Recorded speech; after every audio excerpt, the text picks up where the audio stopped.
Hey there! Tonight we're going to take a fascinating journey back in time to 18th century Paris, a city famous for its art, culture, and revolutionary spirit, but also a place where almost no one slept well. You might think that in an era before the distractions of smartphones and TV, people would have had peaceful nights. But the truth is very different. The streets of Paris were alive day and night with noise, crowds, and constant activity that made restful sleep a rare luxury. In this video, we'll explore the many reasons why sleep was so difficult for Parisians back then. From overcrowded housing and poor sanitation to flickering candlelight and freezing winters, the challenges were everywhere.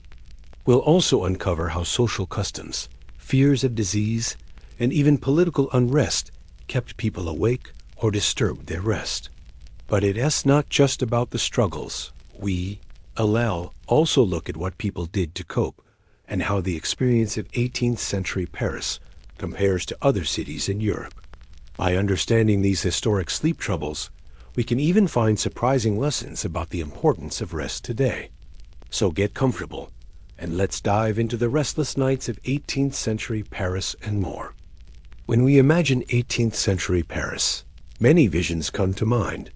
Elegant salons filled with intellectuals debating philosophy, magnificent palaces illuminated by flickering candlelight, and artists painting masterpieces that would shape Western culture for centuries. The city was undoubtedly a center of refinement and progress, a beacon of enlightenment and revolution. But behind this glamorous image lay a harsher reality, one far less romantic, one that involved hardship, noise, filth, and constant struggle. Among these struggles was a surprisingly basic but vital human necessity that Parisians of the time often found painfully difficult to achieve: a good night's sleep. Sleep, something many of us take for granted today, was not a given for those living in Paris in the 1700s. In fact, for most people, restful sleep was a rare luxury, frequently interrupted and disturbed by an array of factors unique to the time and place. The city that inspired art, ideas, and revolutions was also a city that never quite slept well. Understanding why the Parisians struggled to find peace and rest after dark opens a fascinating window into the daily life, social dynamics, environmental conditions, and cultural norms of the period. In the 18th century, Paris was Europe's largest city, with an estimated population of nearly 600,000 people by the mid-1700s. It was a sprawling metropolis that had outgrown its medieval walls, its narrow, winding streets packed tightly with houses, workshops, markets, and taverns. Unlike today's modern cities designed with zoning laws, noise ordinances, and sanitation services, Paris was an organic, chaotic mass of humanity crammed into an unregulated urban jungle.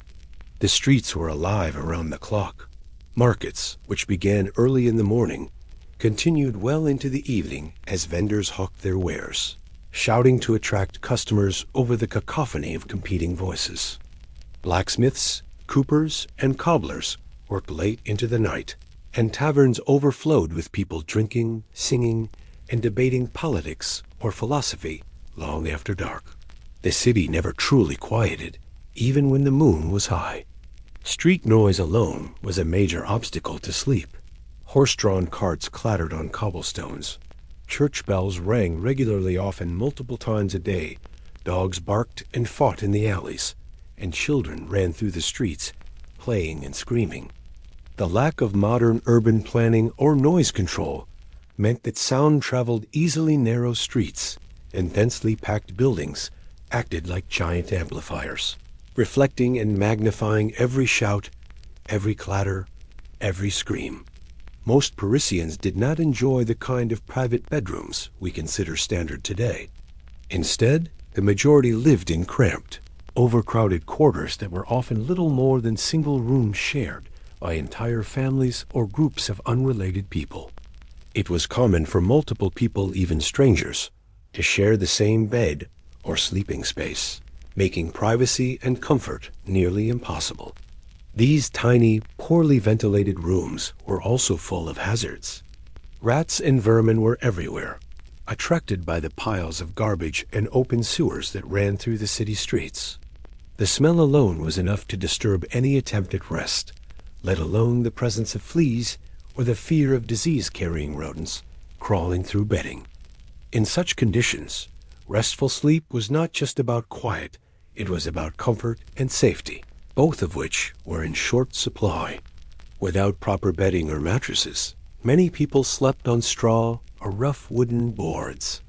Cold winters made these conditions unbearable, yet few homes had any form of heating other than small braziers that posed fire risks and filled rooms with smoke.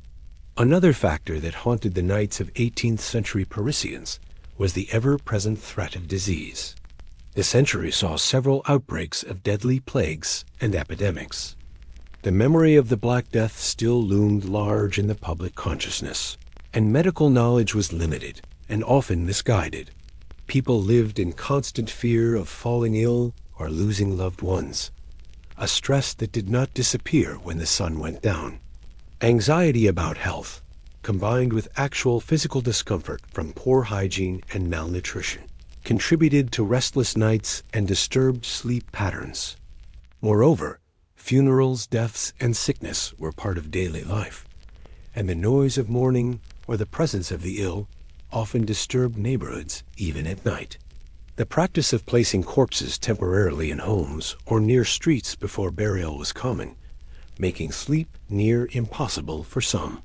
The absence of electricity meant that evenings were lit only by candlelight or oil lamps dim, flickering sources that barely illuminated rooms and frequently caused fires.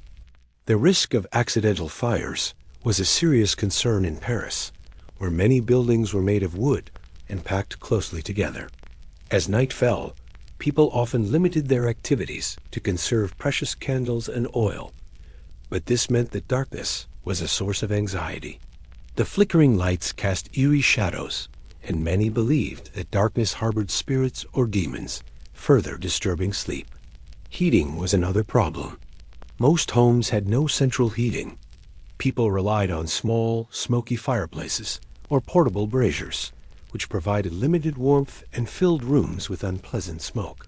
The cold, damp air made it hard to sleep comfortably, especially during long, harsh winters. The concept of a solid 8 hours of uninterrupted sleep is a relatively modern invention. In 18th century Paris, as in many pre-industrial societies, sleep was often segmented into two distinct periods. People would go to bed shortly after dark and sleep for a few hours, the first sleep, then wake for an hour or two during the night for various activities, prayers, household chores, socializing, or even visiting neighbors before returning to bed for the second sleep. While this pattern was normal and accepted at the time, it could be jarring for those used to modern sleep cycles. The city's noisy, crowded conditions often prolonged or disturbed these waking periods, preventing a smooth transition between sleeps and making the nights feel fragmented and exhausting. Living in 18th century, Paris was psychologically taxing. The city was a place of stark contrasts. Immense wealth and grinding poverty existed side by side. Aristocrats and philosophers mingled near beggars and criminals, and the political tensions that would culminate in the French Revolution simmered beneath the surface. These social pressures, combined with the day-to-day challenges of survival, created stress and anxiety that likely affected people's ability to relax and sleep well. Fear of crime, public executions, and the uncertainty of the future kept many alert even when their bodies craved rest. Examining why Parisians could not sleep well gives us a rare and intimate look at the city's soul. It reveals a world where technological limitations, social inequality, urban design, and cultural habits intertwine to shape the most basic human experience. The inability to sleep well was not just an individual problem. It was a symptom of a society in flux, struggling to adapt to rapid growth and changing times. While the specifics of 18th century Paris might seem distant, many of the factors that disrupted sleep then remain relevant. Today's urban environments, though cleaner and more regulated, still battle noise pollution, overcrowding, stress, and lifestyle habits that interfere with rest. Understanding the past helps us appreciate the complexities of sleep and the conditions that foster or hinder it. 18th century, Paris was a city of brilliance, and brilliance came with a price, one of which was the rarity of a peaceful night's sleep. From the relentless noise echoing off cobblestones to the cramped, unsanitary living conditions. From the flickering candlelight to the anxieties bred by disease and political turmoil, Parisians faced a relentless barrage of challenges after dark. Yet, their endurance and adaptation offer us a powerful reminder of how deeply environment and culture shape our most fundamental needs. As we dive deeper into this exploration, we'll uncover exactly how this restless city lived, breathed, and dreamed, or rather, failed to dream through the nights of the 1700s. In 18th century Paris, the urban environment was a living, breathing organism constantly in motion, loud and chaotic from dawn to well past dusk. Unlike the relatively quiet, controlled cities we know today, Paris at this time was a sprawling labyrinth of narrow cobblestone streets, crowded squares, and packed marketplaces. These factors combined to create an auditory landscape that was as harsh and disruptive as it was vibrant and dynamic. For the people who lived there, the relentless noise was a defining feature of daily life, shaping everything from social interactions to sleep patterns. Quiet nights were a rare and fleeting experience. One of the main contributors to this ceaseless din was the constant bustle of markets and street vendors. In the absence of supermarkets or centralized shops, buying food and essentials required visiting open-air markets that were scattered throughout the city. These markets were lively affairs, drawing huge crowds from early morning and continuing well into the evening. Vendors shouted to advertise their goods, fresh bread, meat, fish, fruits, and vegetables, calling out prices, quality, and enticing potential customers with exaggerated claims and witty banter. The atmosphere was akin to a theatrical performance, with sellers competing vocally to outshout their rivals. The sounds of voices overlapped, creating a wall of noise that spilled over into surrounding streets and homes. Beyond the markets, street vendors plied their trades late into the night. Water sellers, peddlers of roasted chestnuts, chimney sweeps, and various craftsmen would navigate the narrow alleys and main thoroughfares, their calls piercing through the urban soundscape. The rhythm of their shouts, the clatter of wooden carts and stalls being assembled or broken down, and the murmur of haggling voices combined to make the streets a constant hub of activity. Unlike today, when cities impose strict curfews or noise restrictions, 18th century Paris was a city where the line between day and night blurred, and the street remained alive with commerce and socializing at hours when modern residents expect calm and quiet. The architectural design of Paris played a significant role in amplifying this noise. Streets were narrow, often just wide enough for two carts to pass each other. Buildings rose high and close together, creating canyon-like alleys where sounds bounced between stone walls, echoing and magnifying every shout, footstep, and horse hoof. This phenomenon meant that even sounds from some distance away seemed immediate and intrusive, infiltrating homes and public spaces alike. Unlike modern urban planning, which often incorporates noise-absorbing materials or buffer zones, the tightly packed stone and timber structures of old Paris were acoustic amplifiers. A single argument or street fight could be heard clearly several blocks away, shattering any hope for quiet. Another persistent source of noise was the ringing of church bells. Paris was dotted with numerous churches and chapels, each equipped with bells that rang multiple times throughout the day for prayers, services, or public announcements. The bells served as a form of timekeeping for residents, marking hours and calling people to worship. However, their tolls could be long and frequent, especially during religious festivals or events. This meant that even when the streets seemed quieter, the pealing of bells echoed throughout the city, breaking the silence and reminding residents of the passing hours. At night, the sudden clangor could be jarring, waking those who had finally drifted off or disturbing attempts to rest. Adding to the urban cacophony were the myriad nighttime gatherings that occurred in public spaces and taverns. Taverns were central social hubs, open well into the night. They were places for drinking, singing, storytelling, and heated debates, whether about politics, philosophy, or local gossip. These establishments often spilled their revelers out onto the streets, where boisterous crowds congregated, shouted, laughed, and sometimes fought.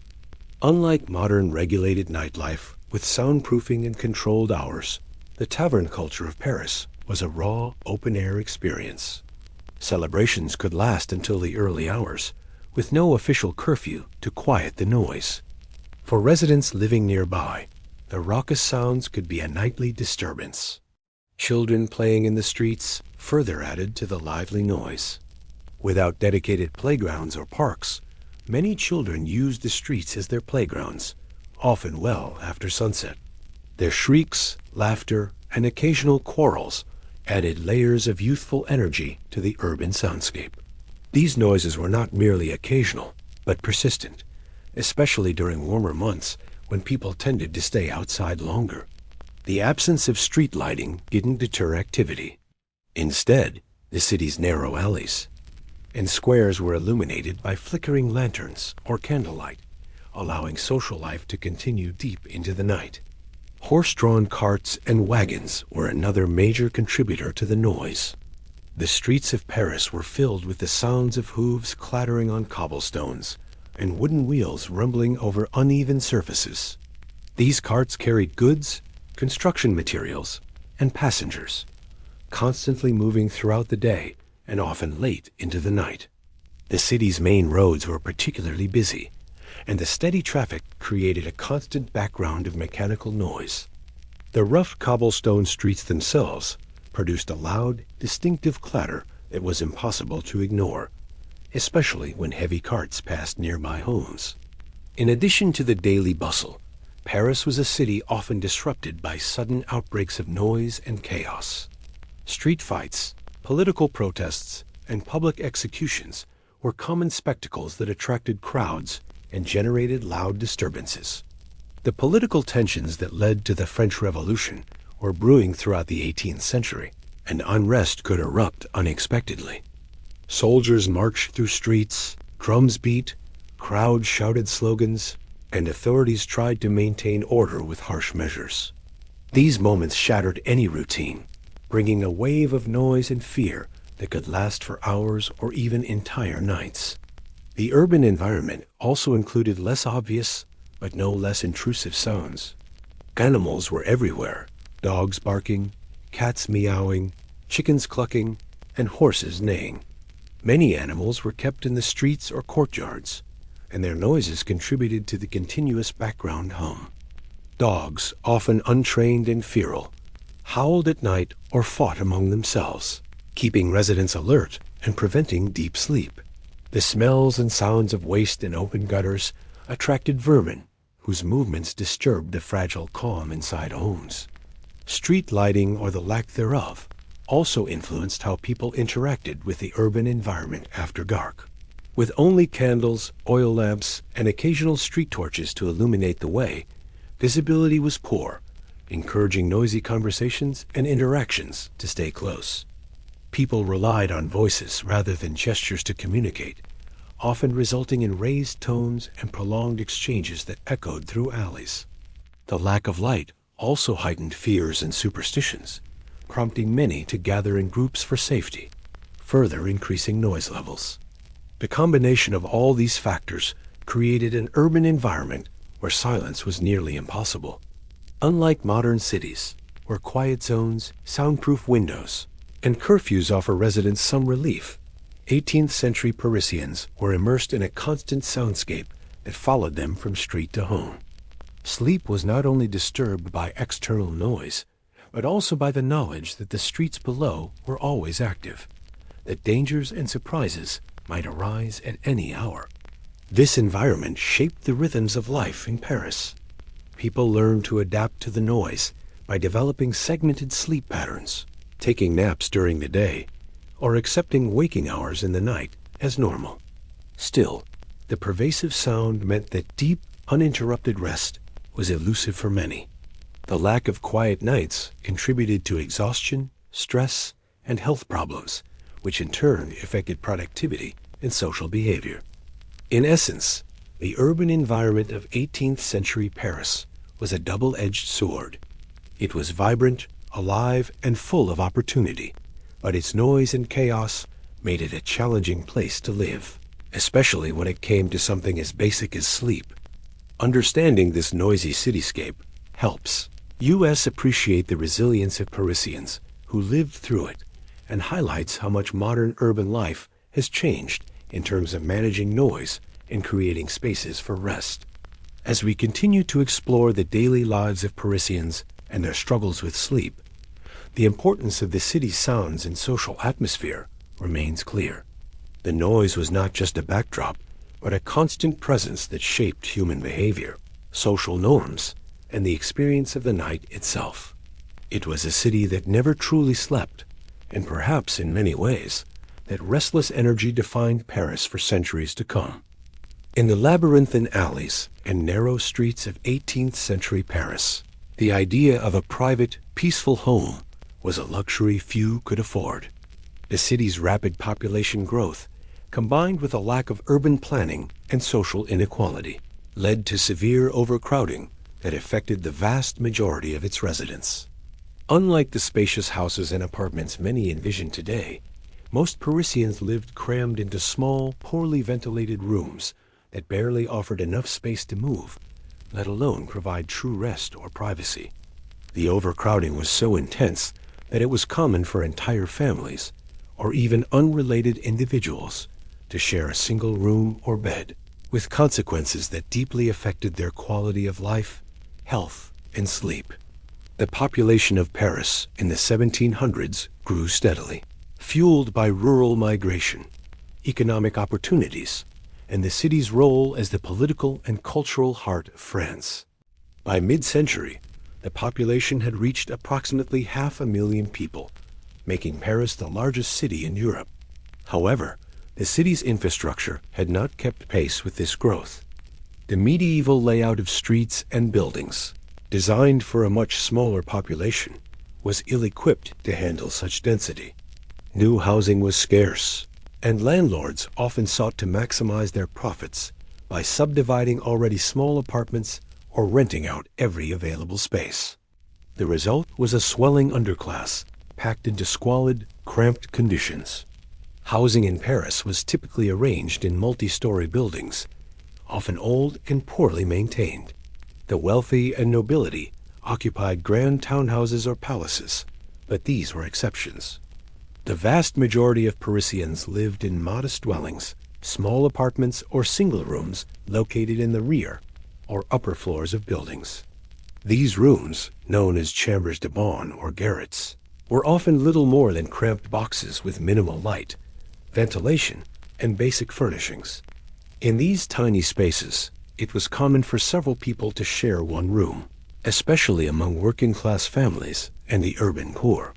Family sizes were often large due to limited access to birth control and high infant mortality rates.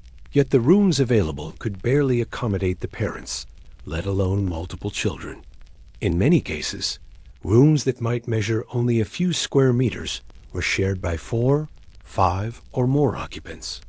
In some extreme cases, multiple families might rent different sections of a subdivided apartment, living side by side in conditions barely suitable for one family. The practice of multiple people sharing a single bed was also widespread, driven by necessity rather than choice.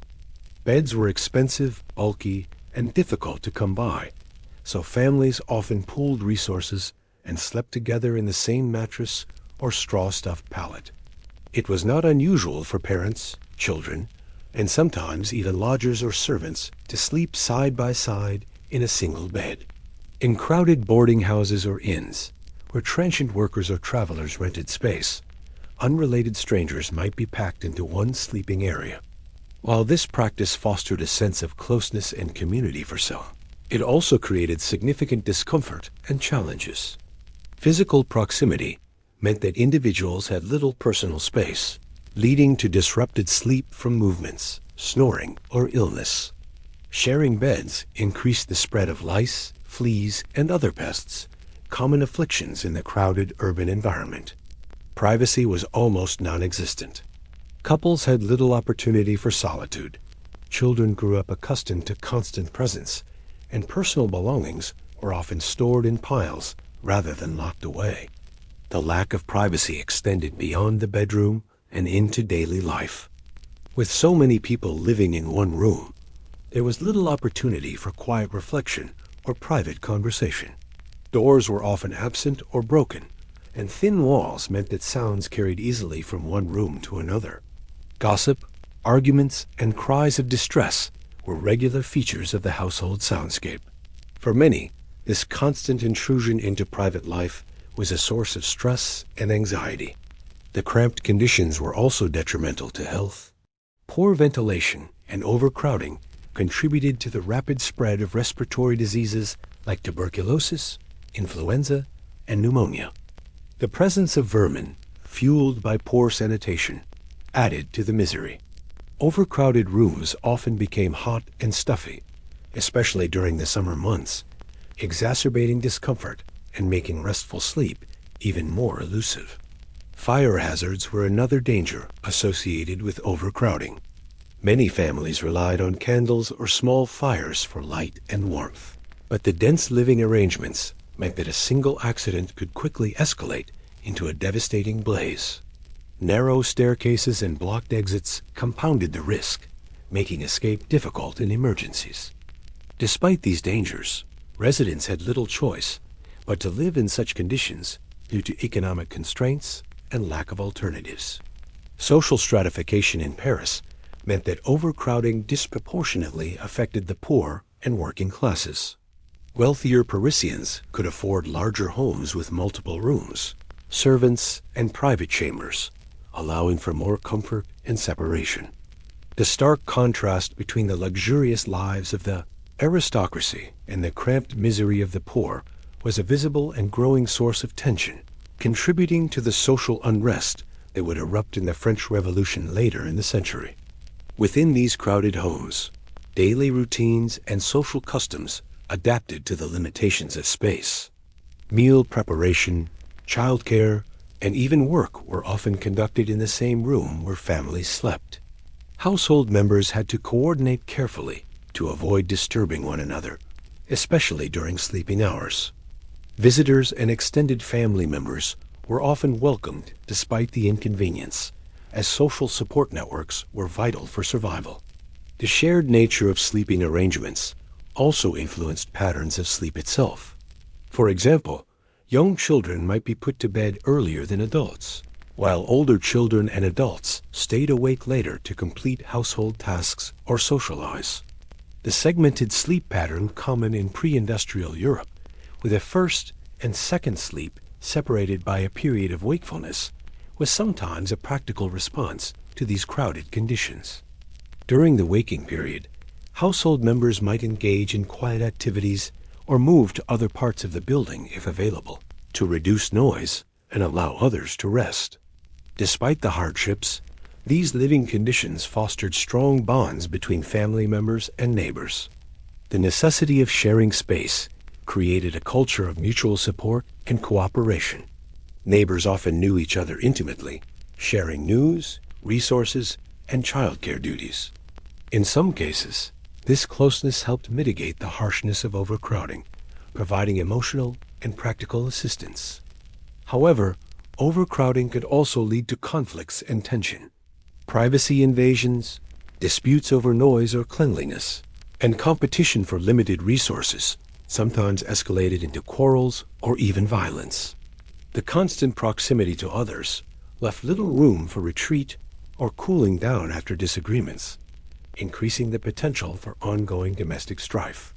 Historical records, personal diaries, and contemporary accounts paint a vivid picture of these cramped living conditions. Writers of the time often remarked on the misery of the urban poor, describing their small, dark rooms filled with families sleeping head to toe on thin mattresses. Medical professionals warned of the health risks posed by overcrowding, linking it to the spread of epidemics that periodically devastated the city. Efforts to improve housing conditions were limited and slow. Some wealthy philanthropists and reformers advocated for better sanitation and the construction of affordable housing, but political will and resources were scarce. The city's infrastructure was overwhelmed by its rapid growth, and landlords prioritized profit over tenant well-being. Legal protections for renters were minimal, leaving tenants vulnerable to eviction or exploitation. The overcrowding crisis was a visible symptom of broader social and economic inequalities in 18th century Paris. The stark contrast between the cramped hovels of the poor and the spacious estates of the wealthy highlighted the divisions that would fuel revolutionary sentiment. Housing conditions became a rallying point for critics of the Ancien regime, who decried the neglect and injustice faced by ordinary Parisians. In summary, overcrowded housing and shared beds were defining features of life in 18th century Paris. These cramped living arrangements created discomfort, deprived residents of privacy, and contributed to poor health and disturbed sleep. Yet, amid these challenges, communities adapted and found ways to support one another. Understanding the realities of these living conditions sheds light on the everyday struggles of Parisians and the social dynamics that shaped the city's history. As we continue to explore the factors that affected sleep and daily life in 18th century Paris, it becomes clear that the physical environment, especially the lack of adequate housing, played a crucial role.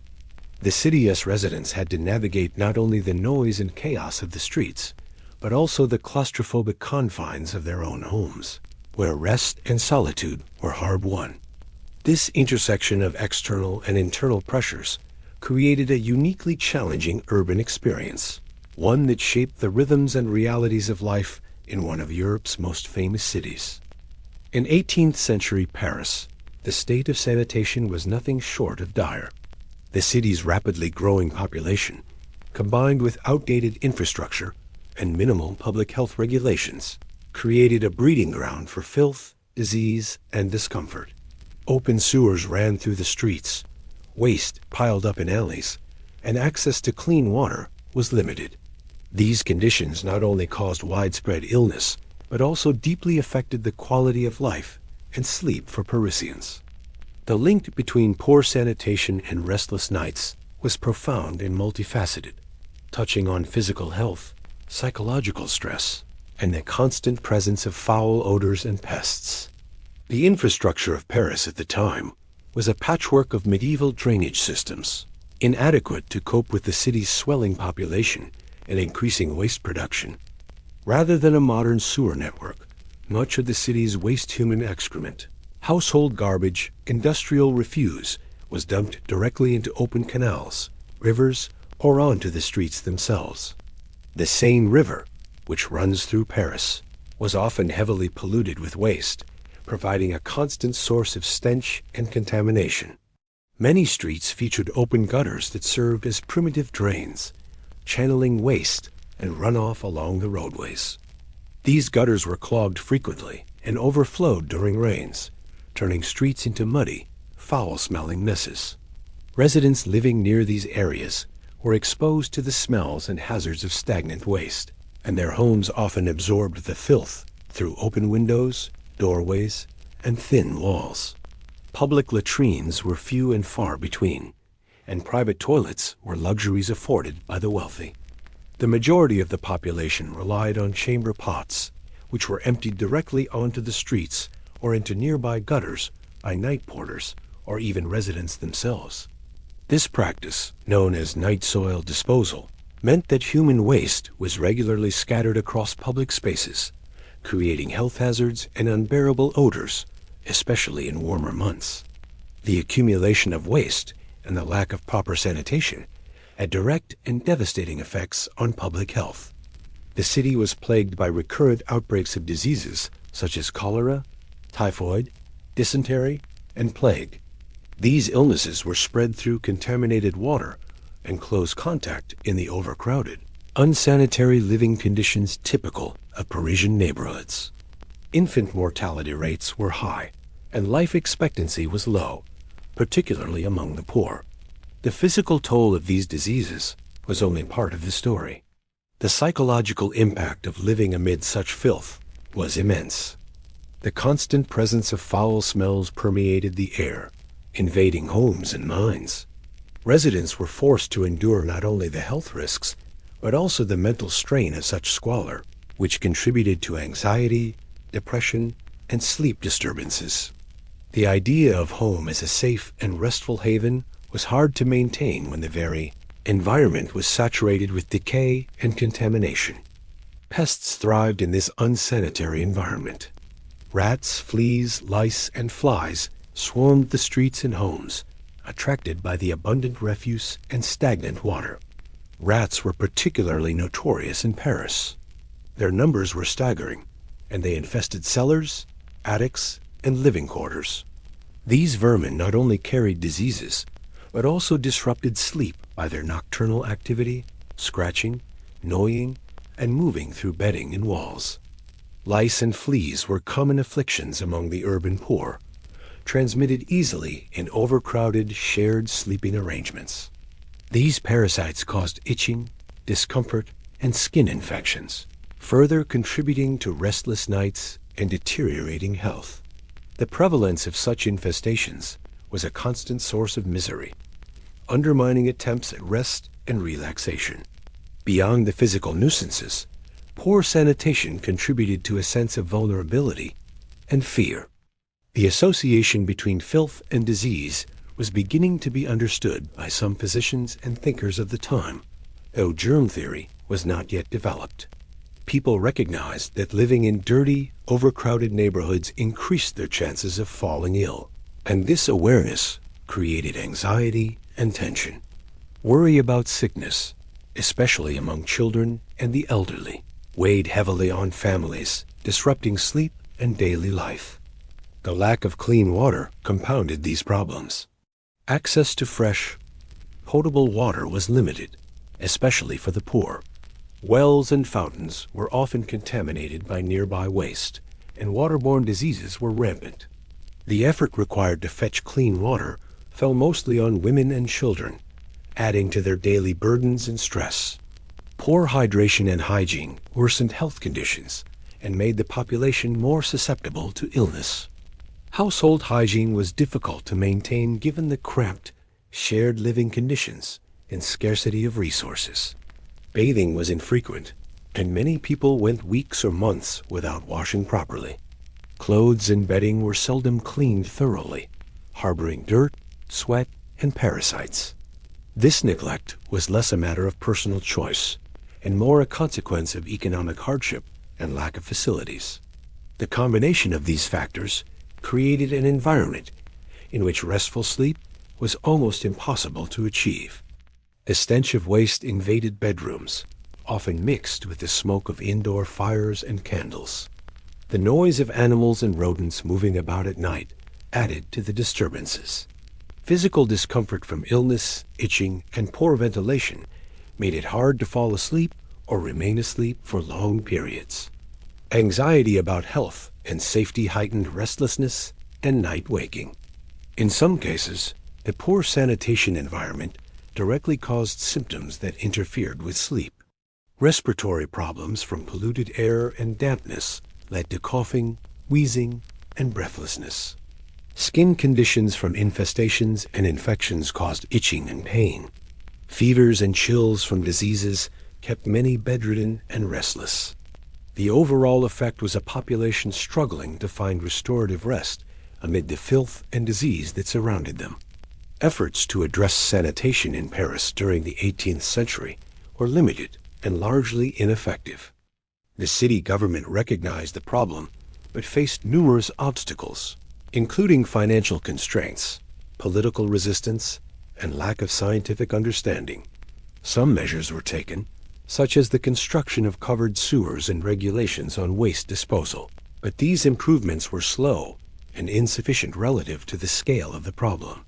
Private initiatives and philanthropy occasionally helped fund public fountains or latrines, but these services were often inaccessible to the poorest residents. The gap between the wealthy elite and the masses was stark, with the former enjoying relatively better sanitation and health conditions. The persistence of poor sanitation became a significant factor in the growing social discontent of the period. The misery caused by filth, disease, and the inability to sleep peacefully fueled criticism of the ruling classes and calls for reform. These grievances contributed to the broader revolutionary currents that would eventually upend French society. In conclusion, poor sanitation in 18th century Paris was a critical factor in the health and well-being of its residents. Open sewers, lack of waste disposal, and unhygienic living conditions created a toxic environment that bred disease and discomfort. The consequences extended beyond physical illness to disrupt mental health and sleep, making restful nights a scarce commodity. Understanding this dark aspect of Parisian life reveals how environmental factors profoundly shaped daily experience, and how challenges of the past echo in modern public health struggles.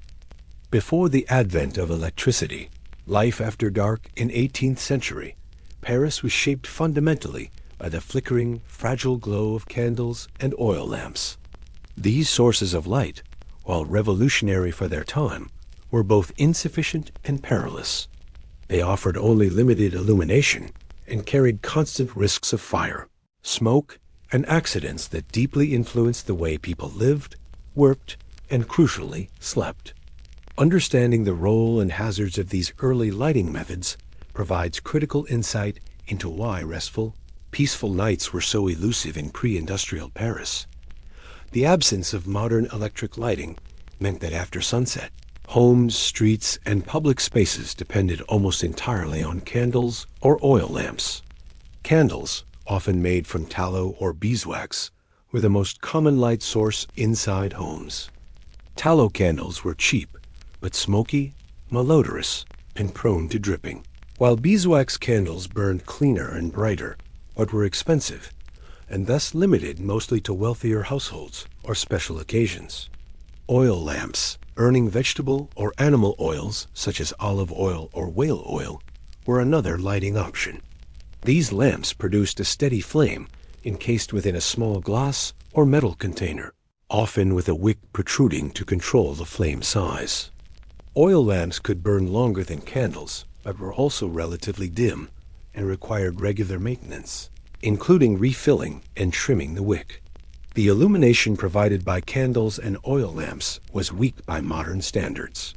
A single candle produced a small pool of light that barely extended beyond a few feet, leaving much of a room shrouded in darkness or shadows. Multiple candles or lamps were required to brighten even modestly sized spaces, which became costly and impractical for many households. As a result, people often lived in semi-darkness for much of the evening, relying on limited light for essential tasks such as cooking, sewing, or reading. The flickering nature of candlelight and oil lamps was a defining characteristic of pre-electric illumination. Flames danced and shifted with every breath of air, casting moving shadows that could seem eerie or unsettling. This uncertain, wavering light could create illusions and exaggerated fears, especially at night when people were more prone to superstition and anxiety. In poorly ventilated rooms, the combination of smoke, soot, and flickering shadows contributed to discomfort and difficulty relaxing, which affected the ability to fall asleep. The dangers posed by candles and oil lamps were a constant worry for Parisians. Fire was a pervasive threat in the densely built city, where buildings were constructed mostly from wood and packed closely together. A single careless spark could ignite a blaze that rapidly spread through the narrow streets, consuming homes, shops, and entire neighborhoods.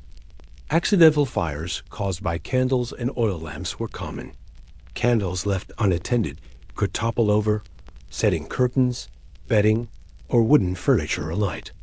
Oil lamps, if spilled or knocked down, could cause rapid fires fueled by the flammable oil inside. Many households kept sand, water, or heavy cloth nearby as emergency measures to extinguish small flames. But these precautions were not always enough. The fear of fire influenced behavior after dark. Families often extinguished candles early to reduce risk, meaning that evenings were spent in near darkness despite the desire for light. People remained alert and cautious, knowing that sleep brought vulnerability to the dangers around them. The anxiety surrounding fire hazards meant that many preferred to stay awake longer or sleep lightly, limiting the depth and restfulness of their nights. Smoke and soot from candles and oil lamps also degraded indoor air quality, especially in small, poorly ventilated rooms, common in Parisian homes. The accumulation of black soot on walls, ceilings, and fabrics was not only unsightly, but also harmful to respiratory health. Inhaling smoke during long evenings and nights exacerbated coughing, wheezing, and other breathing difficulties, further disturbing sleep. The expensive candles and oil lamps added another layer of difficulty. Poorer families had to ration their use carefully, often relying on a single candle shared among multiple people. This meant that tasks requiring light were confined to brief periods, and evenings were often cut short by the lack of illumination. The desire to conserve fuel meant that many people went to bed early, not only because of tiredness, but because darkness was simply unavoidable. The limited light also affected social and domestic life. Activities such as sewing, reading, or writing were restricted to daylight hours or early evening, while nighttime gatherings had to contend with dim, flickering illumination that made detailed tasks difficult. The quality of light was poor, straining the eyes and adding to fatigue. Public lighting in 18th century Paris was rudimentary at best. While some main streets and squares were illuminated by oil lamps hung on posts, coverage was sparse and inconsistent. Many neighborhoods remained shrouded in darkness at night, increasing risks for pedestrians and encouraging the formation of dangerous, shadowy areas prone to crime. The lack of adequate street lighting meant that people preferred to stay indoors after dark. Yet indoor lighting itself was limited and fraught with hazards. The psychological effects of living with such unstable and fragile lighting should not be underestimated. The interplay of darkness and flickering light fostered an atmosphere of uncertainty and unease. People feared not only the literal fires, but also the shadows that played tricks on their eyes, feeding superstitions about spirits and demons lurking in the dark. This heightened alertness and fearfulness made it difficult for many to relax fully or sleep soundly. Sleep itself was affected directly by the lighting environment. Inadequate illumination made it hard to maintain regular evening routines, while the risk of fire made people reluctant to keep candles burning once they went to bed. Often, bedrooms were plunged into total darkness at night, which could be unsettling for some, especially children. Others may have kept a candle or small lamp burning to stave off fears, but this risked accidents and exposed them to smoke. The flickering light also interfered with circadian rhythms, albeit in ways not fully understood at the time.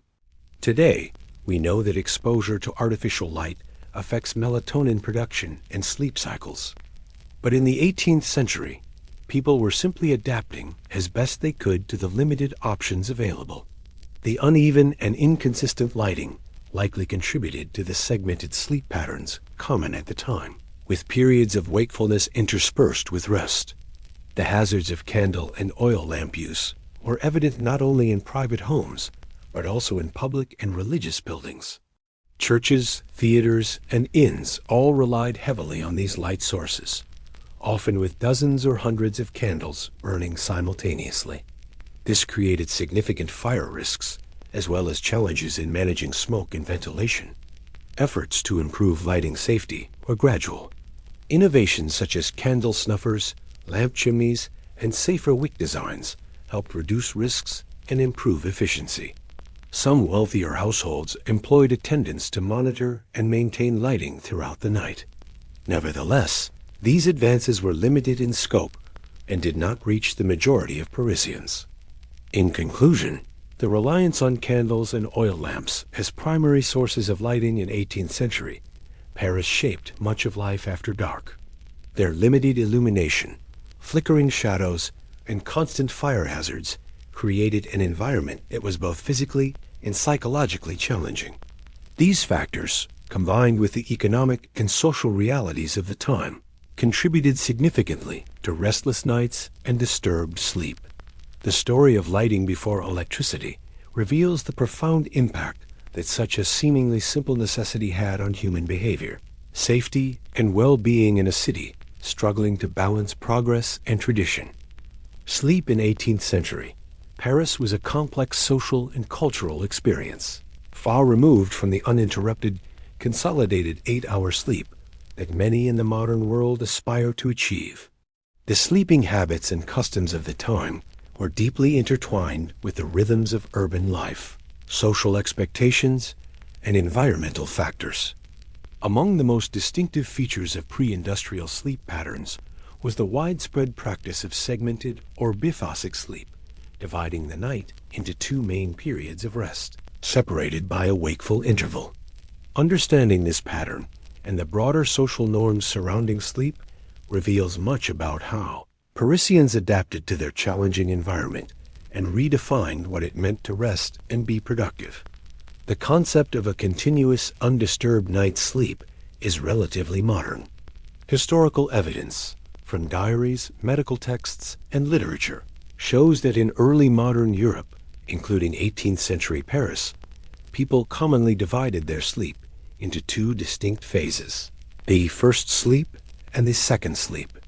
These two periods were separated by a wakeful interval lasting from 30 minutes to a couple of hours, typically occurring around midnight or shortly thereafter. This waking period was neither unexpected nor feared. Rather, it was culturally accepted as a normal part of the night. People used this time for a variety of activities: prayers, household chores, tending to children, reading, visiting neighbors, or even engaging in social or intimate encounters. The wakefulness was often peaceful and reflective, providing a chance to slow down and prepare for the remainder of the night's rest.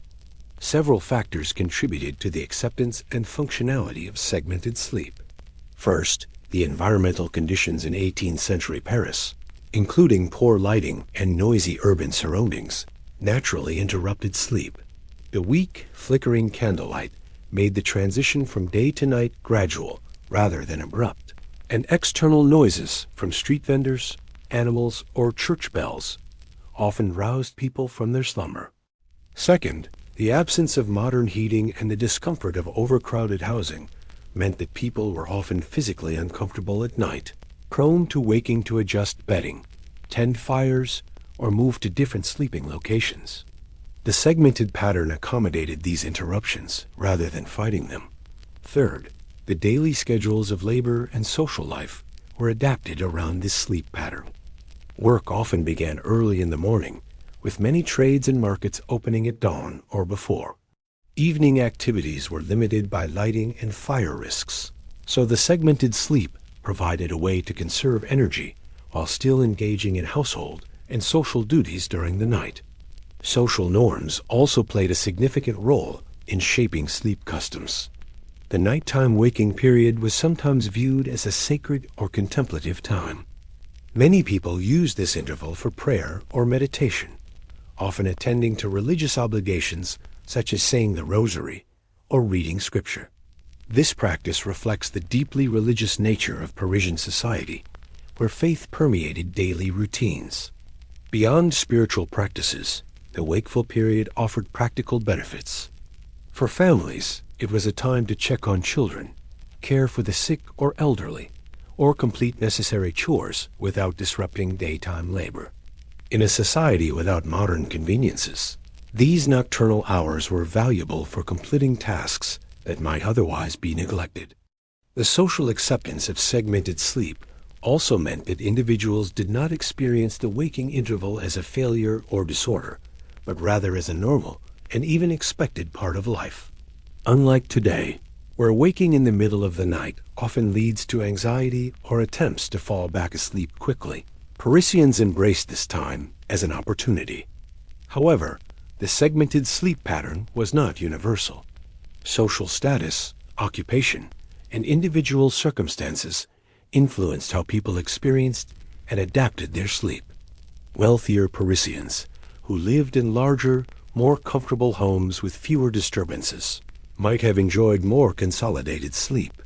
Conversely, the urban poor, facing overcrowding and noise, might have had more fragmented rest or adapted their routines differently. Urban life itself imposed constraints on sleep. The need to rise early for work, the dangers and noises of the streets, and the absence of street lighting influenced when people went to bed and how they structured their nights. Evening socializing was limited but existed, and some taverns or gatherings extended late, particularly for those with less rigid schedules.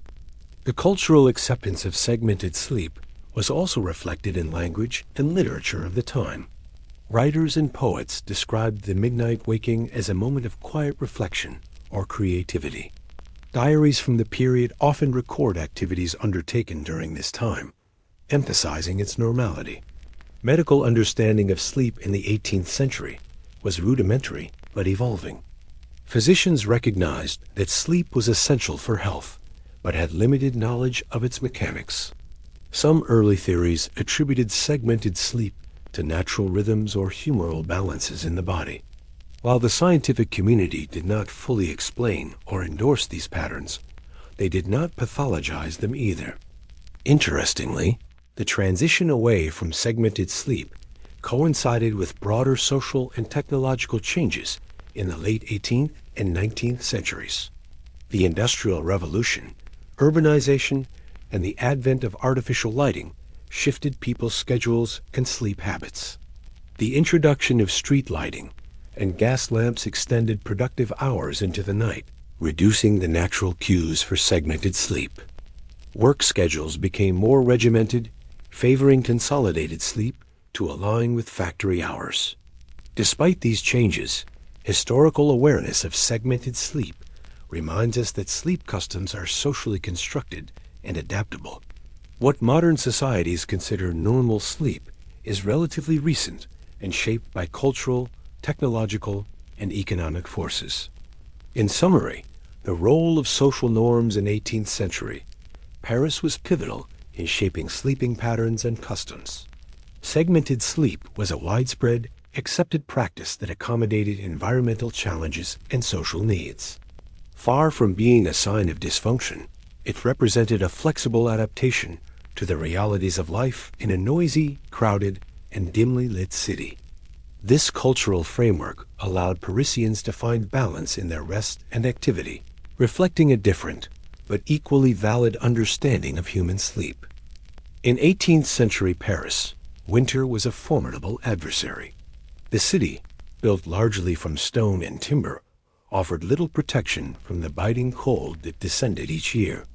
Unlike modern homes equipped with central heating systems, double-glazed windows, and insulated walls, the typical Parisian dwelling was drafty, poorly insulated, and minimally heated. This harsh reality meant that freezing cold temperatures invaded living spaces during winter months, forcing residents to endure discomfort and develop various strategies to stay warm, often at the expense of restful, uninterrupted sleep. Paris winters, though milder compared to northern Europe, were nonetheless cold enough to pose serious challenges. Temperatures often dropped below freezing, with icy winds funneling through narrow streets and creeping under doors and windows. Snow and frost were common, and without modern weatherproofing, the chill penetrated homes, turning bedrooms into cold chambers that sapped the body's warmth and energy. The architecture of Parisian buildings contributed significantly to the cold indoors. Walls were thick but not insulated, made of stone, brick, or timber. Windows were small, with single panes or merely glassless openings covered by shutters or fabric. Doors often did not seal properly, leaving gaps for air to pass freely. Floors were frequently bare stone or wooden planks, cold to the touch and adding to the discomfort. Heating methods were primitive and limited. Most homes relied on open fireplaces, small stoves, or braziers to generate warmth. Fireplaces were typically located in main living areas, not always in bedrooms, and their heat did not distribute evenly through the home. The intense heat was localized near the hearth, while other rooms remained chilly or frigid. The expense and availability of firewood or coal meant that many families rationed their fuel, resulting in insufficient heating for prolonged periods. Braziers, portable metal containers filled with hot coals, were a common supplemental heat source. Residents carried or placed braziers near beds or seating areas to provide localized warmth. However, braziers posed risks of fire or carbon monoxide poisoning if used improperly. The need to balance heat provision with safety further complicated efforts to maintain comfortable temperatures. To combat the cold, Parisians developed a variety of strategies.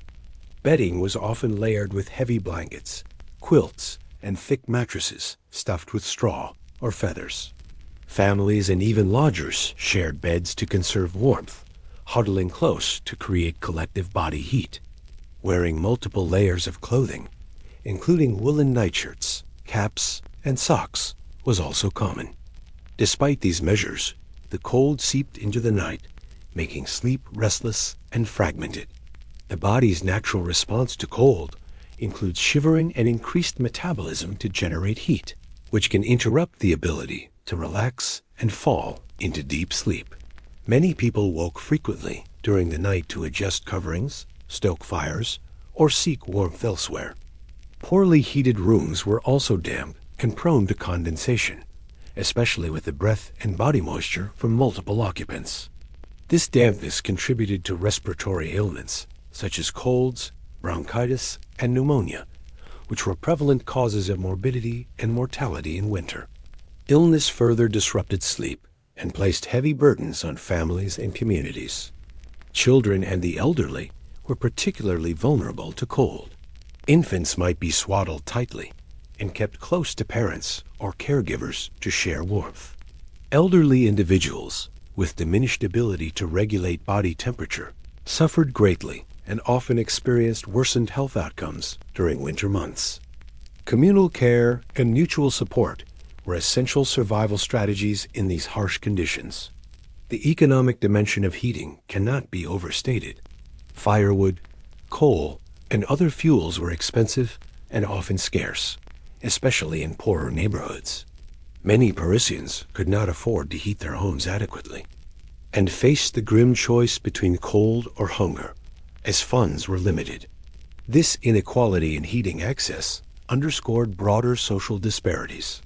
Public spaces such as churches or taverns sometimes provided warmth and refuge, allowing people to escape freezing homes temporarily. However, returning to cold quarters remained unavoidable. Seasonal public health crises, including outbreaks of respiratory diseases, were exacerbated by these cold, poorly heated living conditions. The psychological impact of cold winters compounded physical discomfort. Chronic cold exposure can lead to stress, anxiety, and depression, all of which negatively affect sleep quality. The anticipation of long, cold nights, combined with the reality of inadequate heating, created a pervasive sense of unease and vulnerability. Cultural practices reflected the importance of warmth in winter.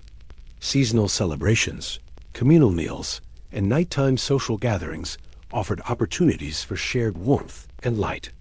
Stories and traditions emphasized the harshness of winter and the resilience required to endure it. In conclusion, the freezing cold winters and lack of adequate heating in 18th century Paris imposed significant hardships on residents, particularly regarding their ability to sleep comfortably. Poor insulation, primitive heating methods, and economic constraints combined to create an environment where warmth was scarce and precious.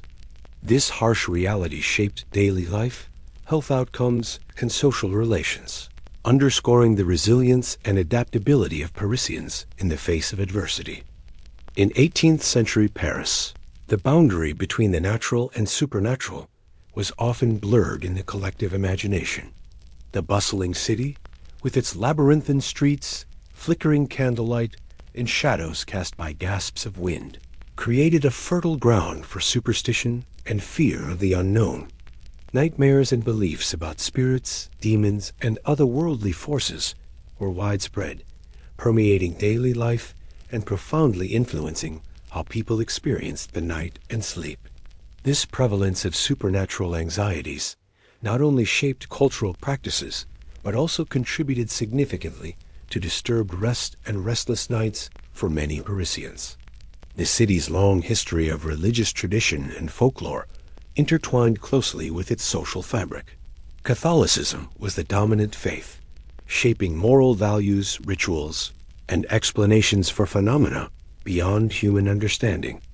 However, popular beliefs also drew from older pagan customs, folk tales, and local legends that survived alongside official doctrine. In this environment, the night was viewed not merely as a time of rest, but also as a period fraught with spiritual danger. Dreams and nightmares occupied a prominent place in this worldview. They were often interpreted as messages from God, warnings from the devil, or encounters with spirits. People took their dreams seriously, sometimes consulting clergy, mystics, or folk healers to understand their meanings.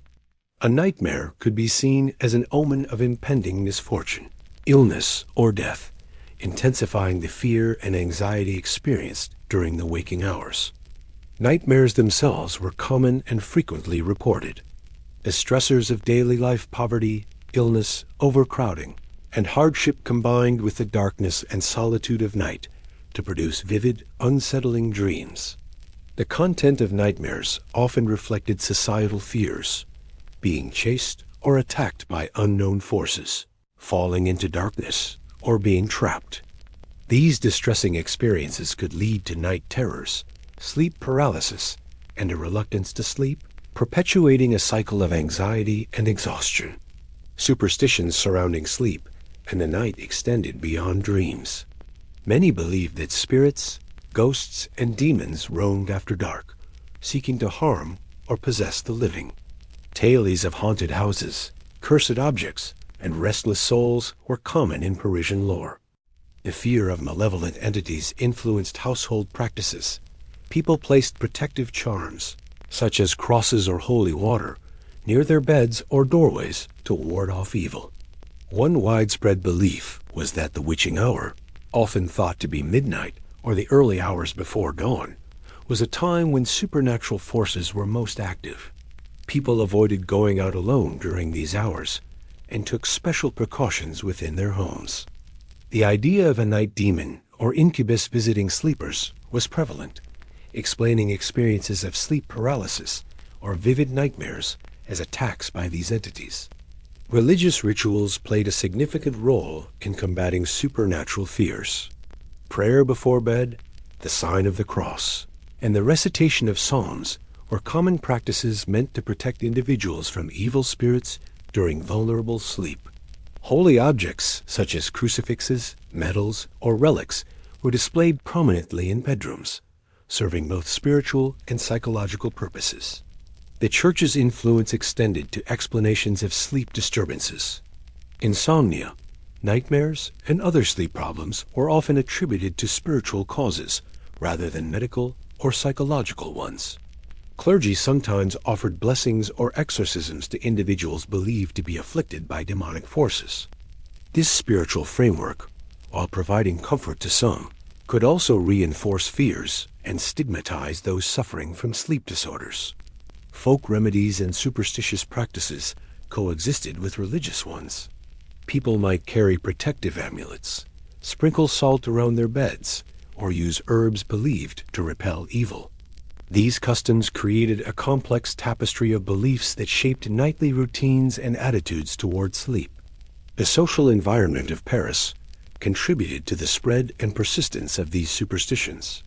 Literacy rates were rising, but not universal, and much knowledge was passed orally through stories, songs, and communal gatherings.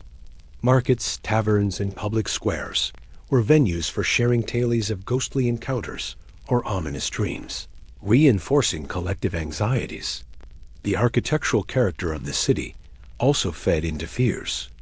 Narrow, Twisting alleys with uneven lighting created eerie shadows and hiding places. Old buildings with creaking floors, drafty windows, and dark corners were thought to harbor spirits. The sensation of being watched or followed was common and sometimes interpreted as supernatural presence. The psychological effects of these beliefs were significant. The fear of nightmares or spirit attacks led many to approach sleep with dread, increasing tension and difficulty in relaxing. This heightened arousal is known to interfere with the initiation and maintenance of sleep, resulting in insomnia or fragmented rest. The cycle of fear and poor sleep could become self-reinforcing.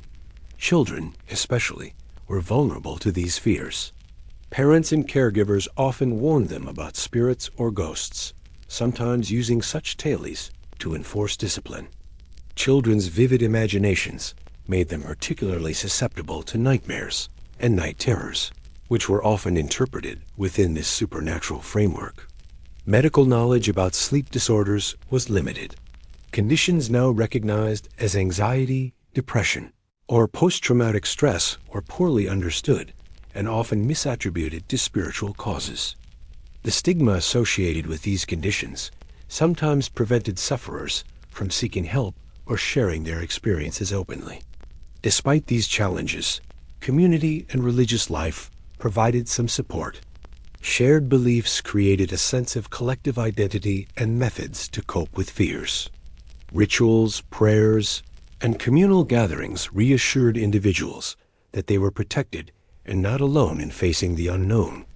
Literary and artistic expressions of the time reflect this interplay between sleep, dreams, and superstition. Writers often explored themes of haunted nights, spectral visitations, and the thin veil between reality and the supernatural.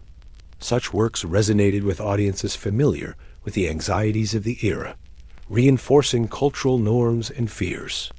The Enlightenment period, beginning in the late 18th century, began to challenge many of these superstitions, promoting rationalism and scientific inquiry. However, these ideas took time to permeate all levels of society, and belief in spirits and nightmares remained strong among many Parisians. In conclusion, the prevalence of nightmares and superstitions in 18th century Paris was a powerful force shaping the experience of sleep. Deeply rooted beliefs about spirits, dreams, and the supernatural heightened anxiety and contributed to disturbed rest for many. The cultural context, combined with environmental and social factors, created a nighttime world filled with both fear and ritual, profoundly affecting the lives and sleep of Parisians during this turbulent era. The 18th century was a period fraught with the constant shadow of disease and death for the inhabitants of Paris. The city, swelling with a growing population, yet lacking adequate sanitation and medical understanding, was a breeding ground for illness. Epidemics of the plague, smallpox, tuberculosis, and other contagious diseases struck recurrently, inflicting widespread suffering and mortality. For ordinary Parisians, the threat of illness was not a distant abstract, but an immediate, daily reality that infiltrated every aspect of life, especially the quiet hours of night when fear and anxiety became magnified. The impact of disease and the omnipresent fear of death made peaceful, restorative sleep a rare and precious luxury. The plague, although more notorious for its devastating outbreaks in previous centuries, continued to haunt Paris in the 18th century. While the Great Plague of 1665 was centuries past, smaller outbreaks and lingering fears of recurrence were very real. Historical records show that Parisians remained acutely aware of the symptoms, transmission methods, and consequences of the disease. The sight of plague doctors in their distinctive beaked masks, the toll of mass graves, and the strict quarantine measures all reinforced a climate of dread. Beyond plague, other illnesses ravaged the city with brutal regularity.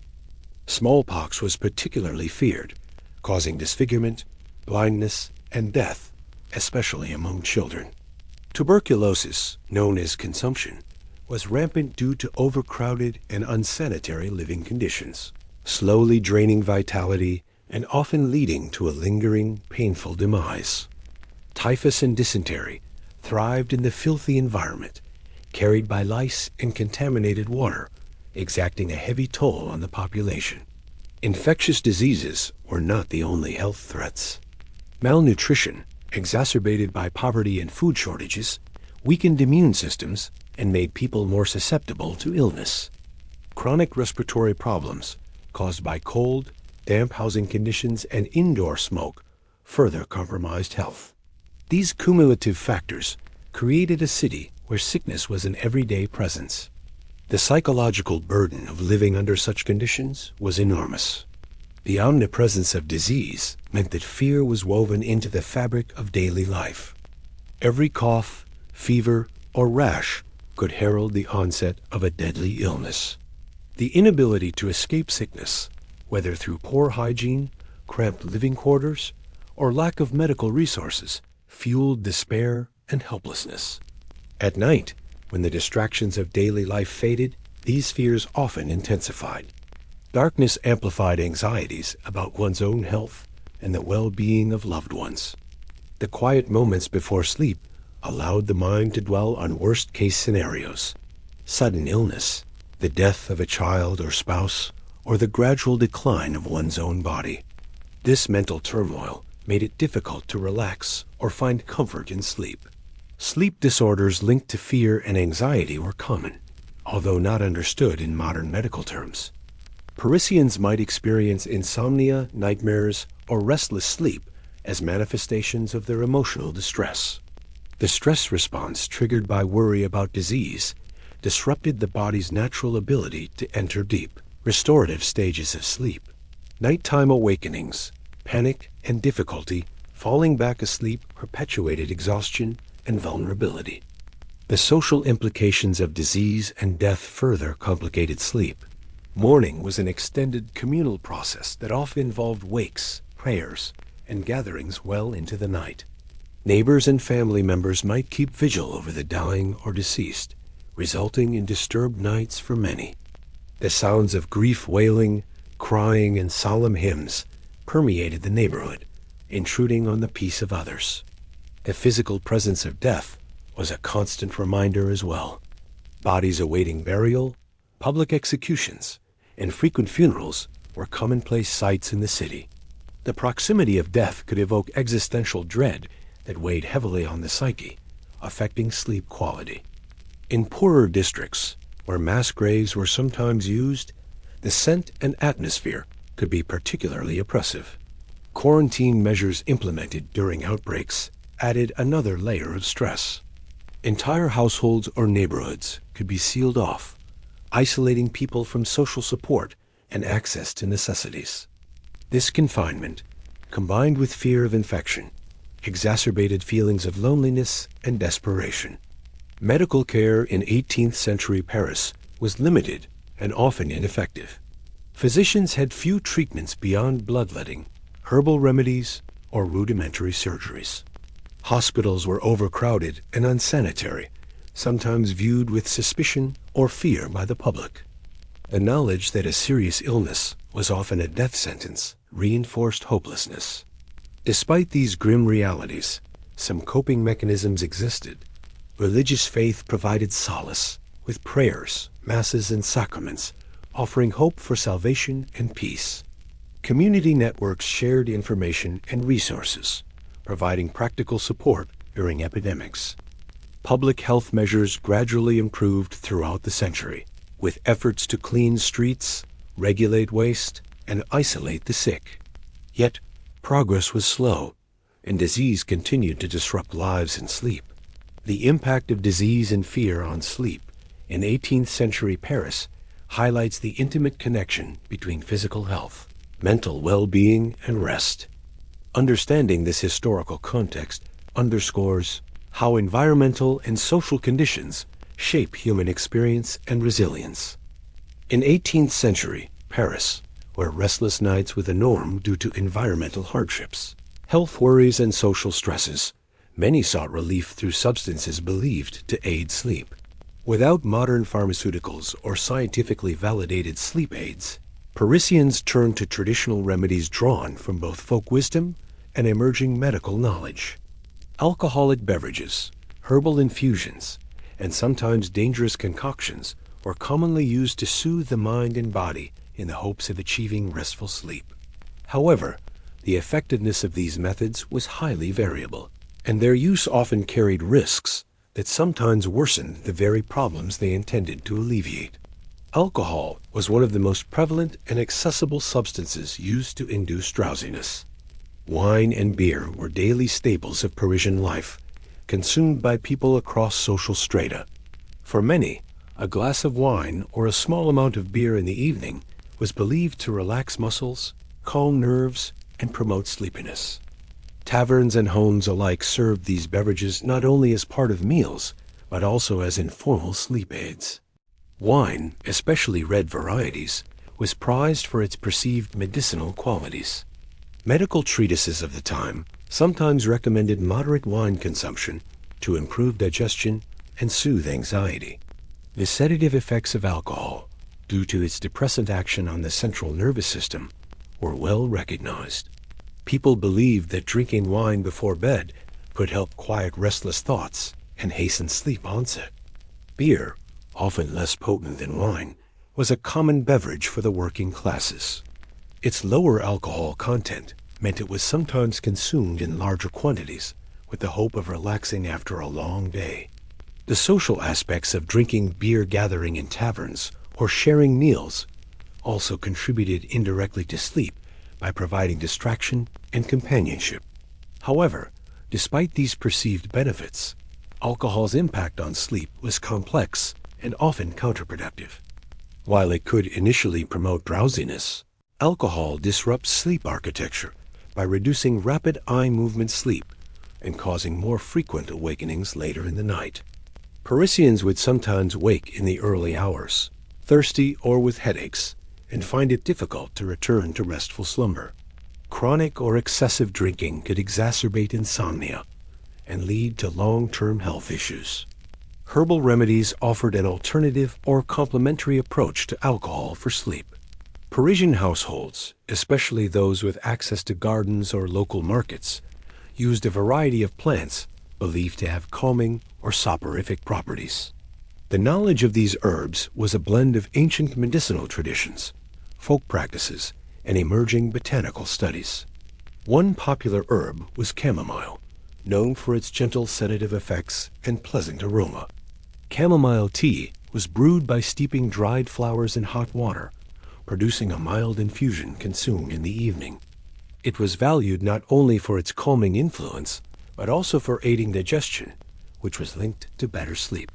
Lavender was another favored herb, often used in dried sachets placed near pillows or in small bowls of boiling water to release its fragrant oils. The soothing scent was thought to ease anxiety and prepare the mind for rest. Lavender was sometimes infused into teas or oils applied to the skin. Valerian root was considered a more potent remedy, though its strong odor was often off-putting. Valerian preparations were used by those suffering from chronic insomnia or nervous disorders. The herb was believed to induce sleep by relaxing muscles and calming the nervous system.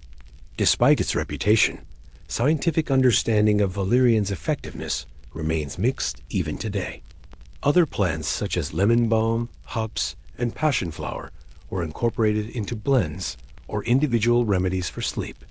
These herbs were often combined in various formulations, passed down through generations, or recommended by apothecaries. The availability of these herbs depended on seasonality and social status, with wealthier individuals able to obtain a wider variety. Herbal infusions were generally considered safer than alcohol, but were not without risks.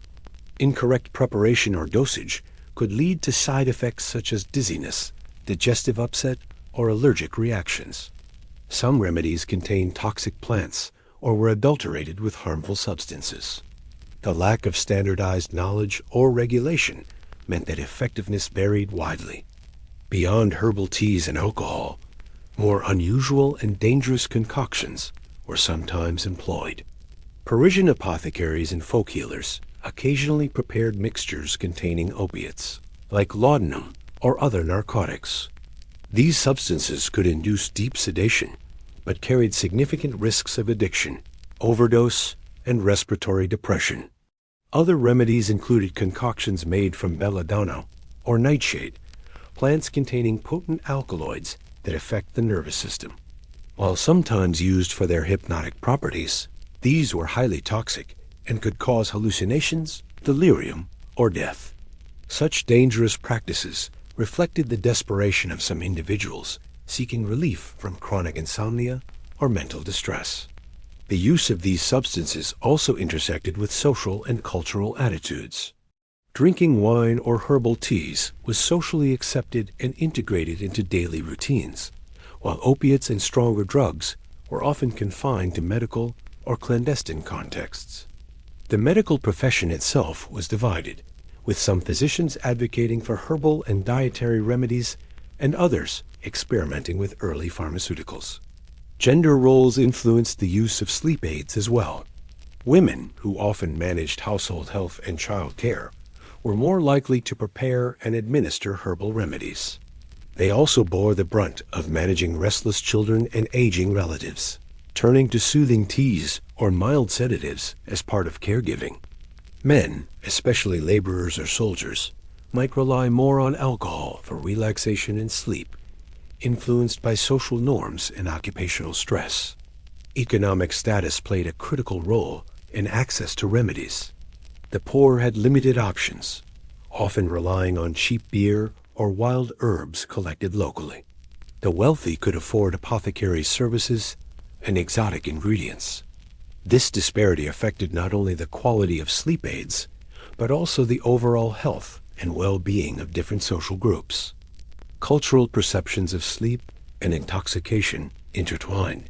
Moderate alcohol consumption was seen as compatible with piety and responsible living, whereas drunkenness was condemned. The boundary between therapeutic use and abuse was blurred, with societal pressures influencing individual behaviors. The effectiveness of these remedies must be understood in the broader context of environmental and psychological stressors faced by Parisians. Poor housing, noise, cold, fear of disease, and social anxiety all undermined sleep. Remedies, while helpful in some cases, could not fully overcome these challenges. In some instances, reliance on substances masked deeper issues rather than resolving them. Despite limitations, these traditional practices laid important groundwork for later developments in sleep medicine. The botanical knowledge accumulated during this era contributed to the eventual discovery of safer and more effective treatments. Meanwhile, the cultural legacy of herbal teas and moderate alcohol use persists in modern sleep hygiene advice. In summary, the use of alcohol and herbal remedies for sleep in 18th century Paris was widespread and multifaceted.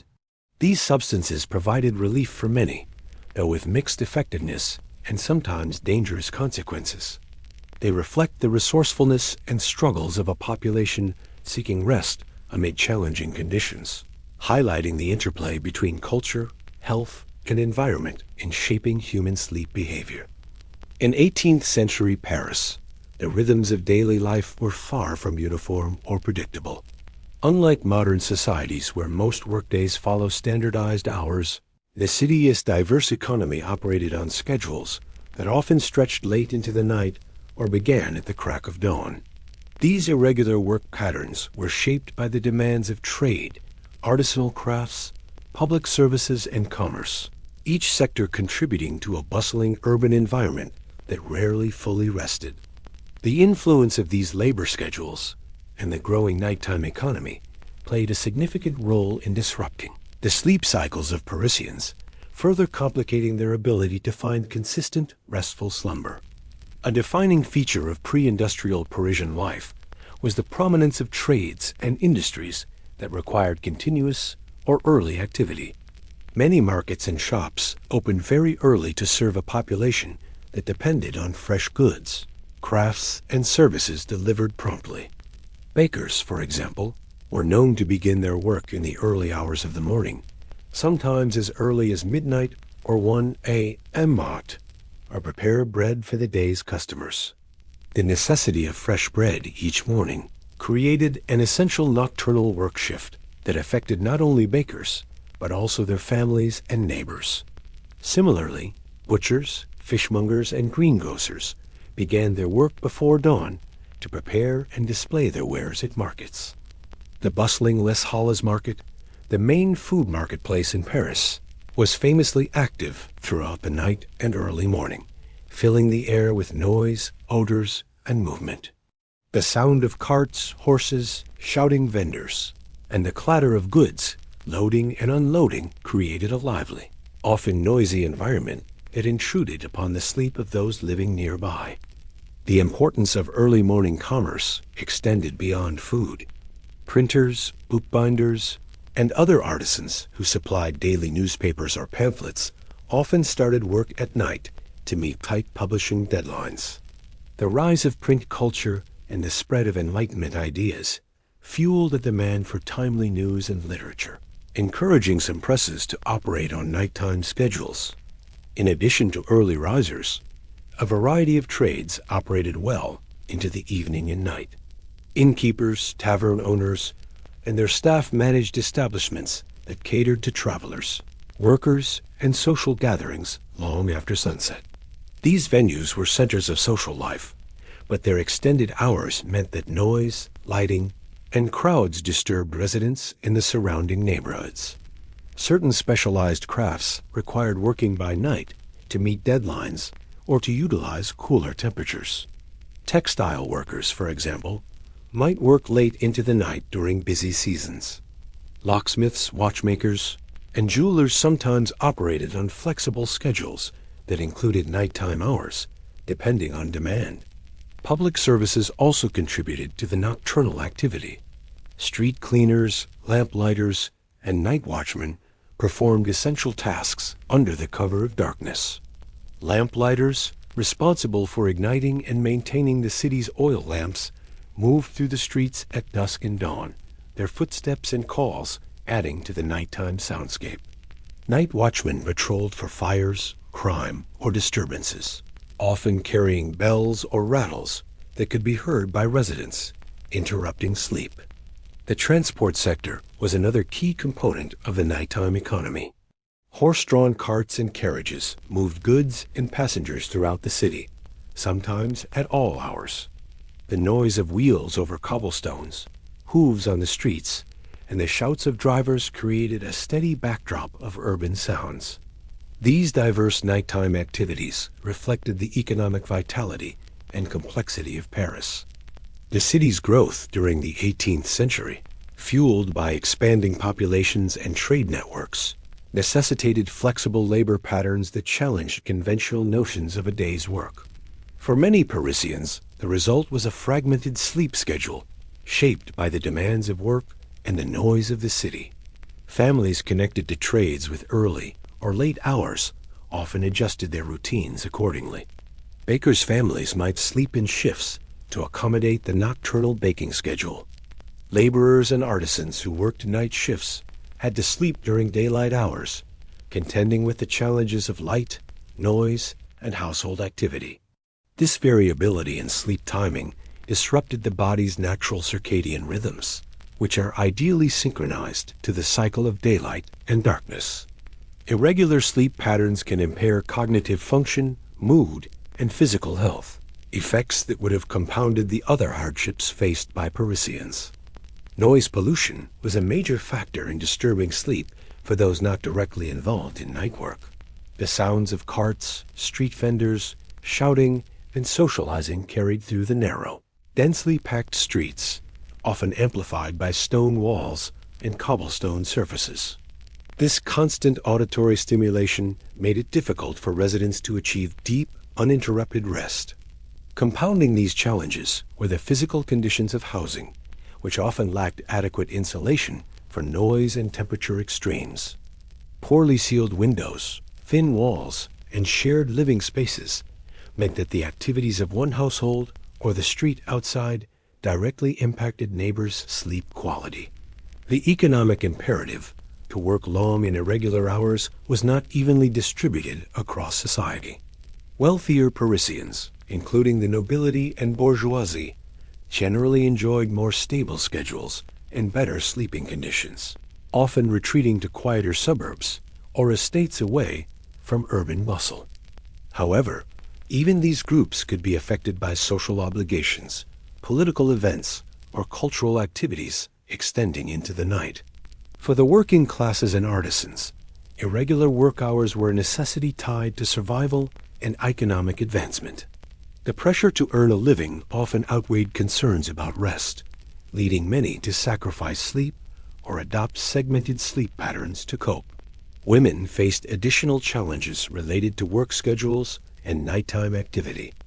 Many women worked as laundresses, seamstresses, or domestic servants with variable hours, sometimes required to attend to tasks during late or early hours. They also bore primary responsibility for childcare and household management, duties that often interrupted sleep regardless of external noise or work demands. Children's sleep was similarly affected by family routines and urban noise. Overcrowded housing meant that children shared beds and rooms with adults, exposing them to disturbances from work schedules and social life.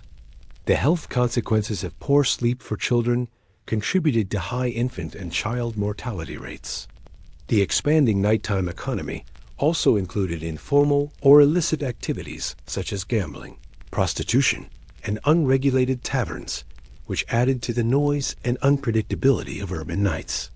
Law enforcement's limited ability to control these activities meant that many residents endured late-night disturbances. Despite these challenges, Parisians adapted in various ways. Some used earthenware jars or thick curtains to muffle sounds. Communities established informal agreements about noise levels, although enforcement was difficult. Religious observances and communal life sometimes structured nights around periods of quiet and activity.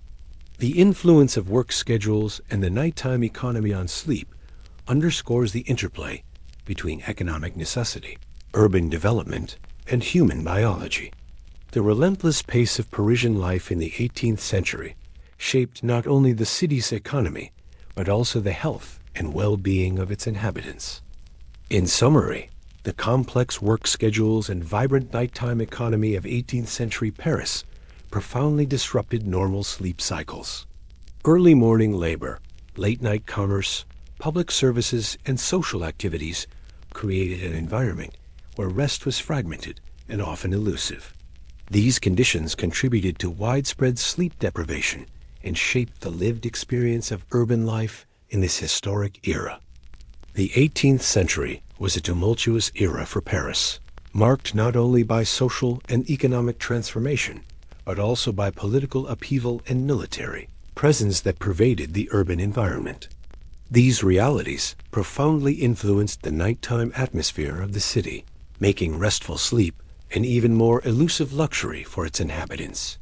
Frequent disturbances ranging from military drills to street fights, riots, and public executions infused the nights with noise, fear, and unpredictability. The cacophony of these events disrupted the fragile rest of Parisians and contributed to a broader sense of insecurity that penetrated both waking and sleeping hours. One of the most constant sources of nighttime disturbance was the military presence throughout Paris.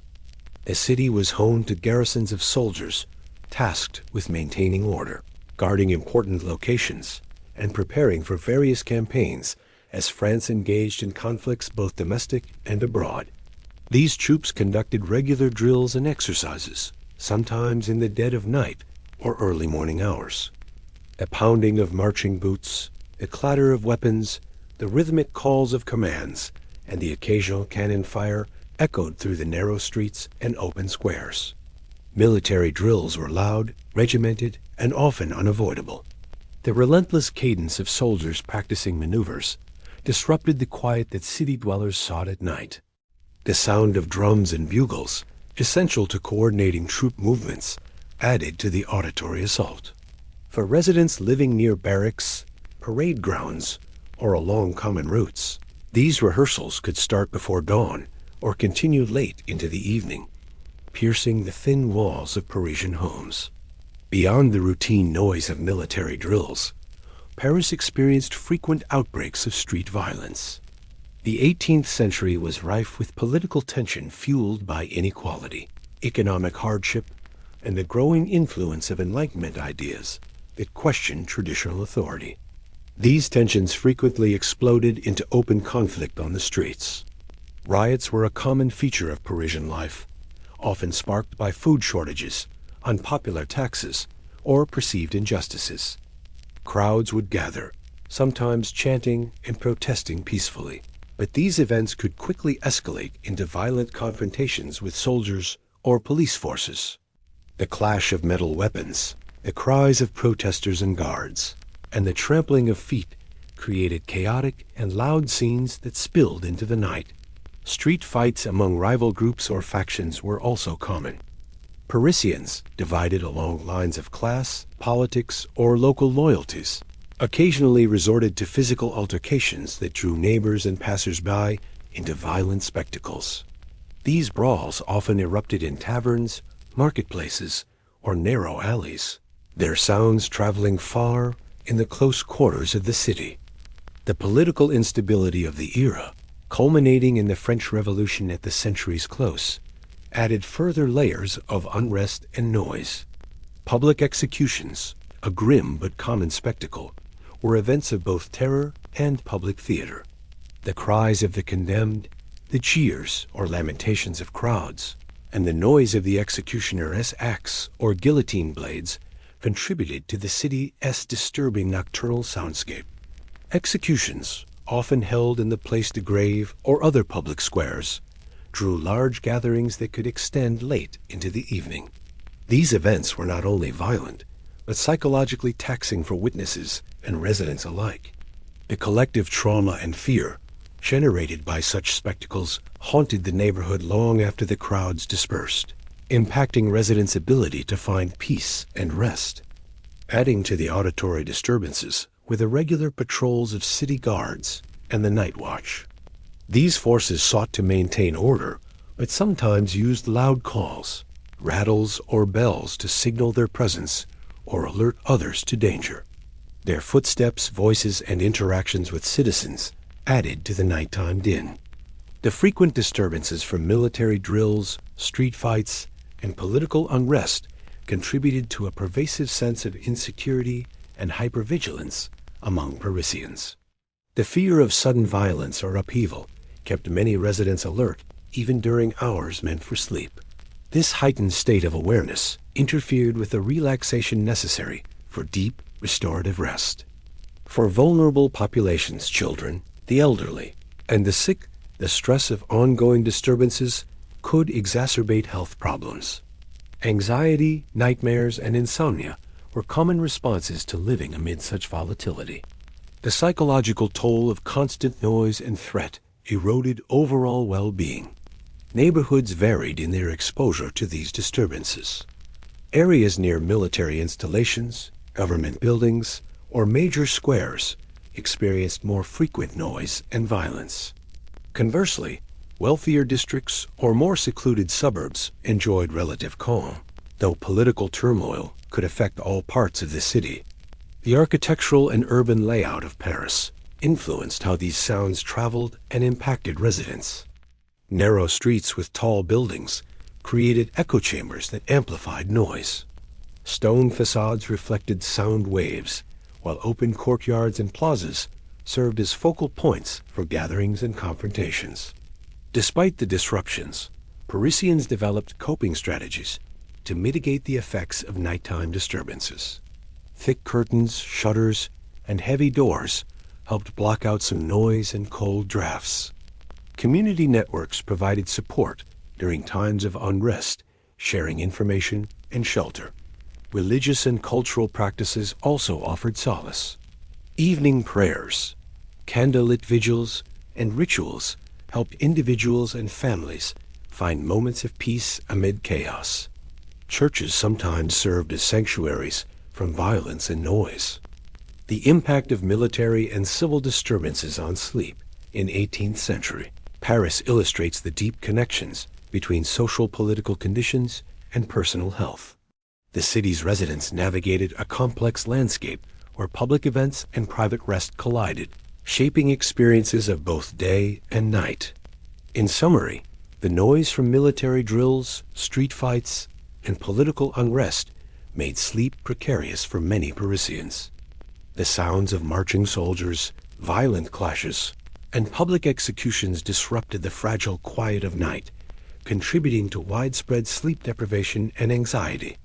These disturbances reflected broader tensions within Parisian society and underscored the challenges of urban life during a period of significant upheaval. The 18th century, often called the Age of Enlightenment, was a remarkable period of intellectual flourishing in Paris. The city was a magnet for thinkers, writers, and philosophers who sought to understand the human condition and society through reason, observation, and critique. Among the many topics explored by these intellectual giants was the nature of sleep, a fundamental yet enigmatic aspect of life. The reflections of luminaries such as Voltaire, Jean-Jacques Rousseau, Denis Diderot, and others provide rich insights into how the Parisians of their time understood sleep, its connection to health and well-being, and its disruption by the stresses of urban life and modernity. Voltaire, one of the most influential figures of the Enlightenment, frequently commented on the relationship between lifestyle, mental peace, and rest in his writings. Known for his sharp wit and critical eye, Voltaire often highlighted the contradictions and challenges of contemporary life. In letters and essays, he reflected on how anxiety, social pressures, and intellectual labor could lead to restless nights and fatigue. Voltaire's own personal correspondence reveals that he struggled with bouts of insomnia and nervous exhaustion, conditions that he attributed to the tumultuous events of his era and the demands of his prolific writing and advocacy.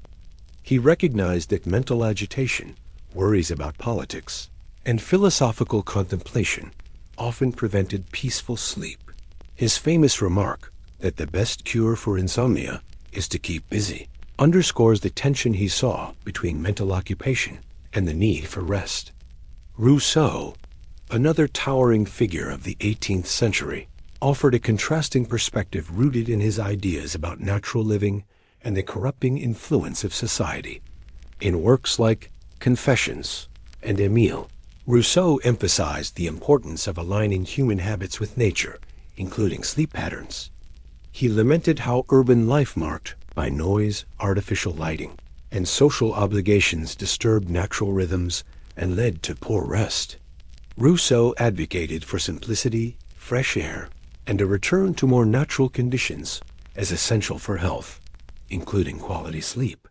His reflections anticipated later romantic ideals about the restorative power of nature and the dangers of modern civilization as excesses. For Rousseau, sleep was not just a physical necessity, but a symbol of harmony between humans and their environment. Denis Diderot, co-founder of the Encyclopédie and a key figure in the intellectual ferment of Paris, also addressed sleep in his philosophical explorations. Diderot's interest in human physiology, psychology, and behavior led him to examine how the mind and body interact during sleep. In his writings, he explored the phenomenon of dreams and their relation to waking thought, as well as the social conditions affecting rest. Diderot's skepticism toward superstition and his embrace of scientific inquiry contributed to a growing awareness that sleep disturbances had natural causes rather than supernatural ones. His work helped lay the foundation for later medical and psychological studies of sleep. Other contemporaries, such as the physician and philosopher Julien Offray de la Mettrie, approached sleep from a materialist perspective, viewing it as a bodily function tied to physical processes rather than spiritual or mystical experiences. This shift toward biological explanations marked a significant evolution in the understanding of sleep during the Enlightenment. Literary figures of the time also incorporated themes of sleep and rest into their works. The poet André Chenier, for example, wrote evocatively about the vulnerability and mystery of sleep, capturing both its soothing qualities and its potential to reveal hidden fears and desires through dreams. The correspondence and memoirs of lesser-known Parisians further enrich our picture of how sleep was experienced and conceptualized in the city. Diaries and letters often mention difficulties falling asleep, the impact of noise, illness, and worry, reflecting the lived realities behind the philosophical discussions. These intellectual reflections did not occur in a vacuum. They were deeply intertwined with the social and environmental conditions of 18th century Paris. The stresses of overcrowding, noise pollution, fear of disease, and political instability that disturbed sleep for many were keenly observed and critiqued by the city's thinkers. Their works often highlighted the need for reforms in urban living and personal habits to improve health and well-being. The Enlightenment's emphasis on reason and scientific investigation gradually challenged traditional superstitions about sleep and dreams, encouraging more empirical approaches. Yet, even as sleep became a subject of study, it retained a poetic and philosophical allure that engaged writers and thinkers across disciplines. In summary, the perspectives of famous writers and philosophers on sleep in 18th century Paris reveal a rich dialogue between intellectual inquiry and everyday experience. Figures like Voltaire and Rousseau offered insights into how lifestyle, stress, and environment shape rest, while contributing to broader debates about human nature and society. Their reflections help us understand how Parisians of the time grappled with the mysteries of sleep amid the challenges of their world. Compared to the nighttime silence we often associate with modern life, where noise ordinances, electric heating, and blackout curtains allow for long stretches of uninterrupted rest, the experience of sleep in 18th century Europe was anything but peaceful. Yet, while much has been said about the sleeplessness of Parisians, it's worth stepping back to ask, was Paris uniquely restless, or was sleeplessness the norm across other European cities? In exploring this, we open a window into the broader fabric of urban life in the 1700s, comparing customs, architecture, social rhythms, and anxieties across cities like London, Rome, Amsterdam, and Vienna. To begin with, Paris was undeniably one of the largest and most densely populated cities in Europe during the 18th century. Its population swelled past 500,000 by mid-century, filling narrow medieval streets that twisted without order. Buildings climbed higher and closer together, often leaning inward toward the cobbled lanes below. Such architectural crowding amplified sound. The clatter of carts over stones, the shouting of market women, the tolling of church bells, the cries of night watchmen, every noise echoed off walls and into the fragile nighttime routines of its citizens. But while this noise pollution was pervasive in Paris, it wasn't exclusive to it. London, too, faced similar challenges.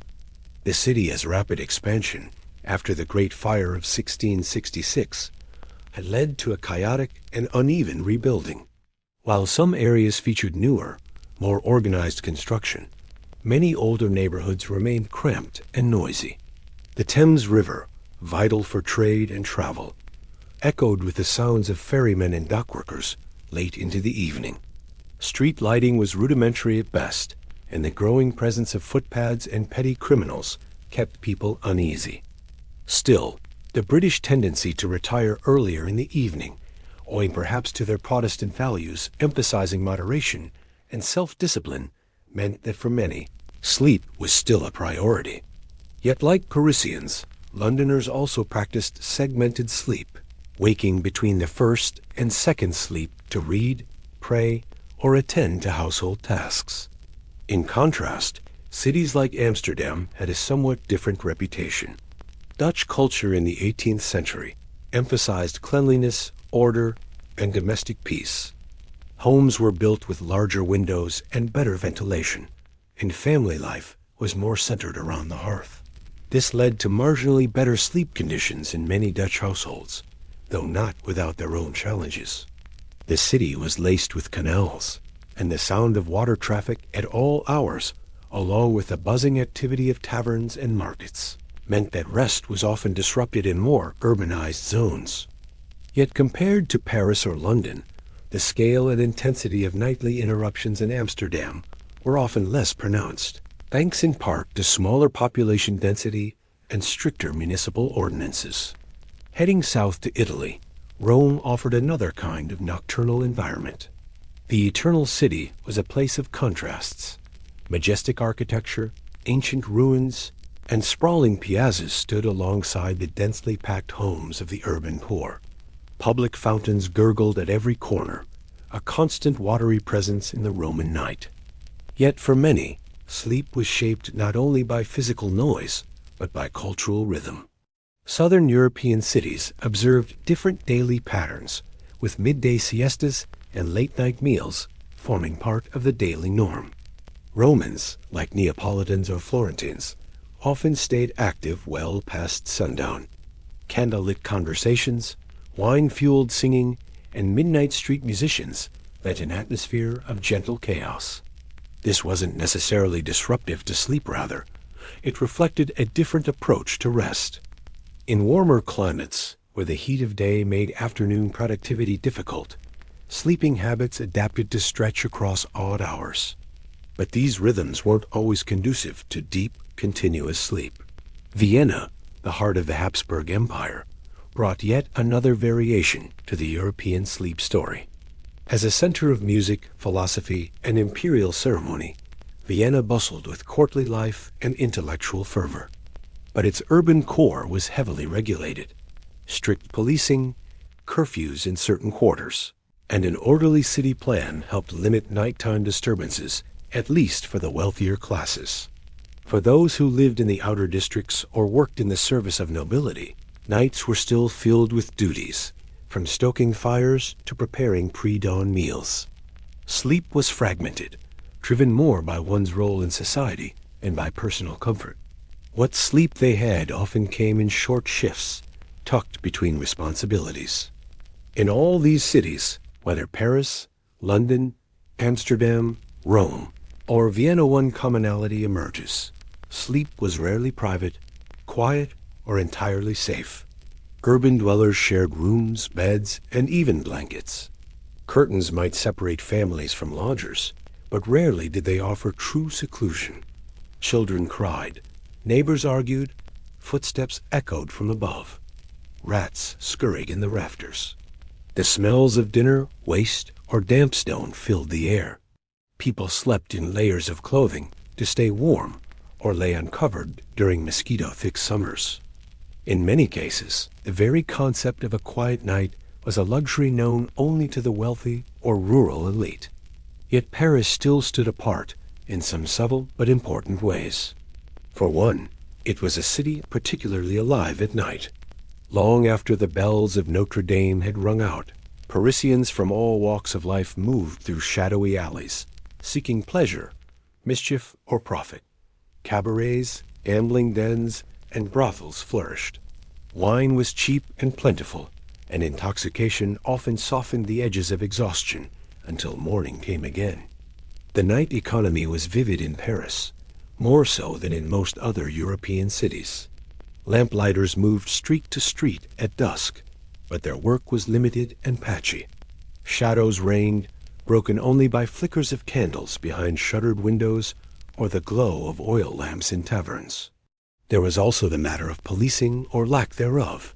In London or Vienna, night watch systems were better developed by the 18th century. Officers or constables enforced curfews or patrolled suspicious activity. Paris had its archers of the night, but corruption and inefficiency plagued the system. Criminal elements thrived in the dark. This instability added a psychological dimension to sleep. Fear. Fear of robbery, fire, plague, or even political spies. The fear alone kept many tossing in their shared beds, ears tuned to every sound. Philosophers and writers of the time often remarked on these nocturnal tensions. Voltaire joked of being woken by drunken shoemakers and their barking dogs. Rousseau mused on the peace of nature's sleep compared to urban chaos. The contrast between idealized rest and actual rest was never clearer than in the diaries and letters of these thinkers. Paris was a paradox. It was the seat of Enlightenment thinking, yet its people rarely rested in peace. Then there was the symbolism of the city itself. Paris wasn't just a place, it was an idea, a beacon of culture, romance, and revolution.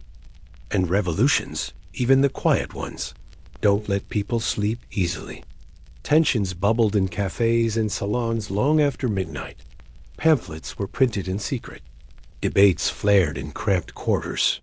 In many ways, the very unrest that made Paris a center of progress also kept it literally restless. So was sleep in 18th century Paris uniquely troubled? Yes and no. Yes, in that its population size, street layout, policing failures, and cultural tempo combined to produce a city where true rest was elusive. But no, in that many European cities shared similar burdens.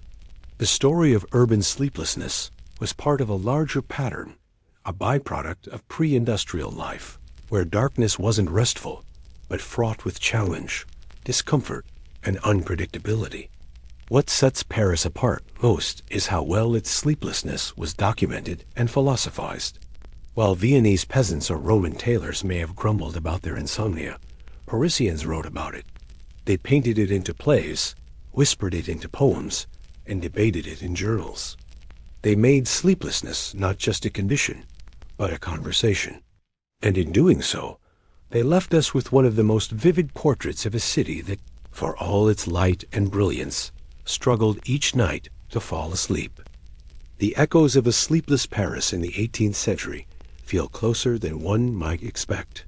We imagine history as a quiet place, slowed by the absence of machines and electric lights. But step into the shadows of old Paris, and you'll find a world alive and restless. A city that thrummed with human energy at every hour. People crammed together in dim, drafty rooms.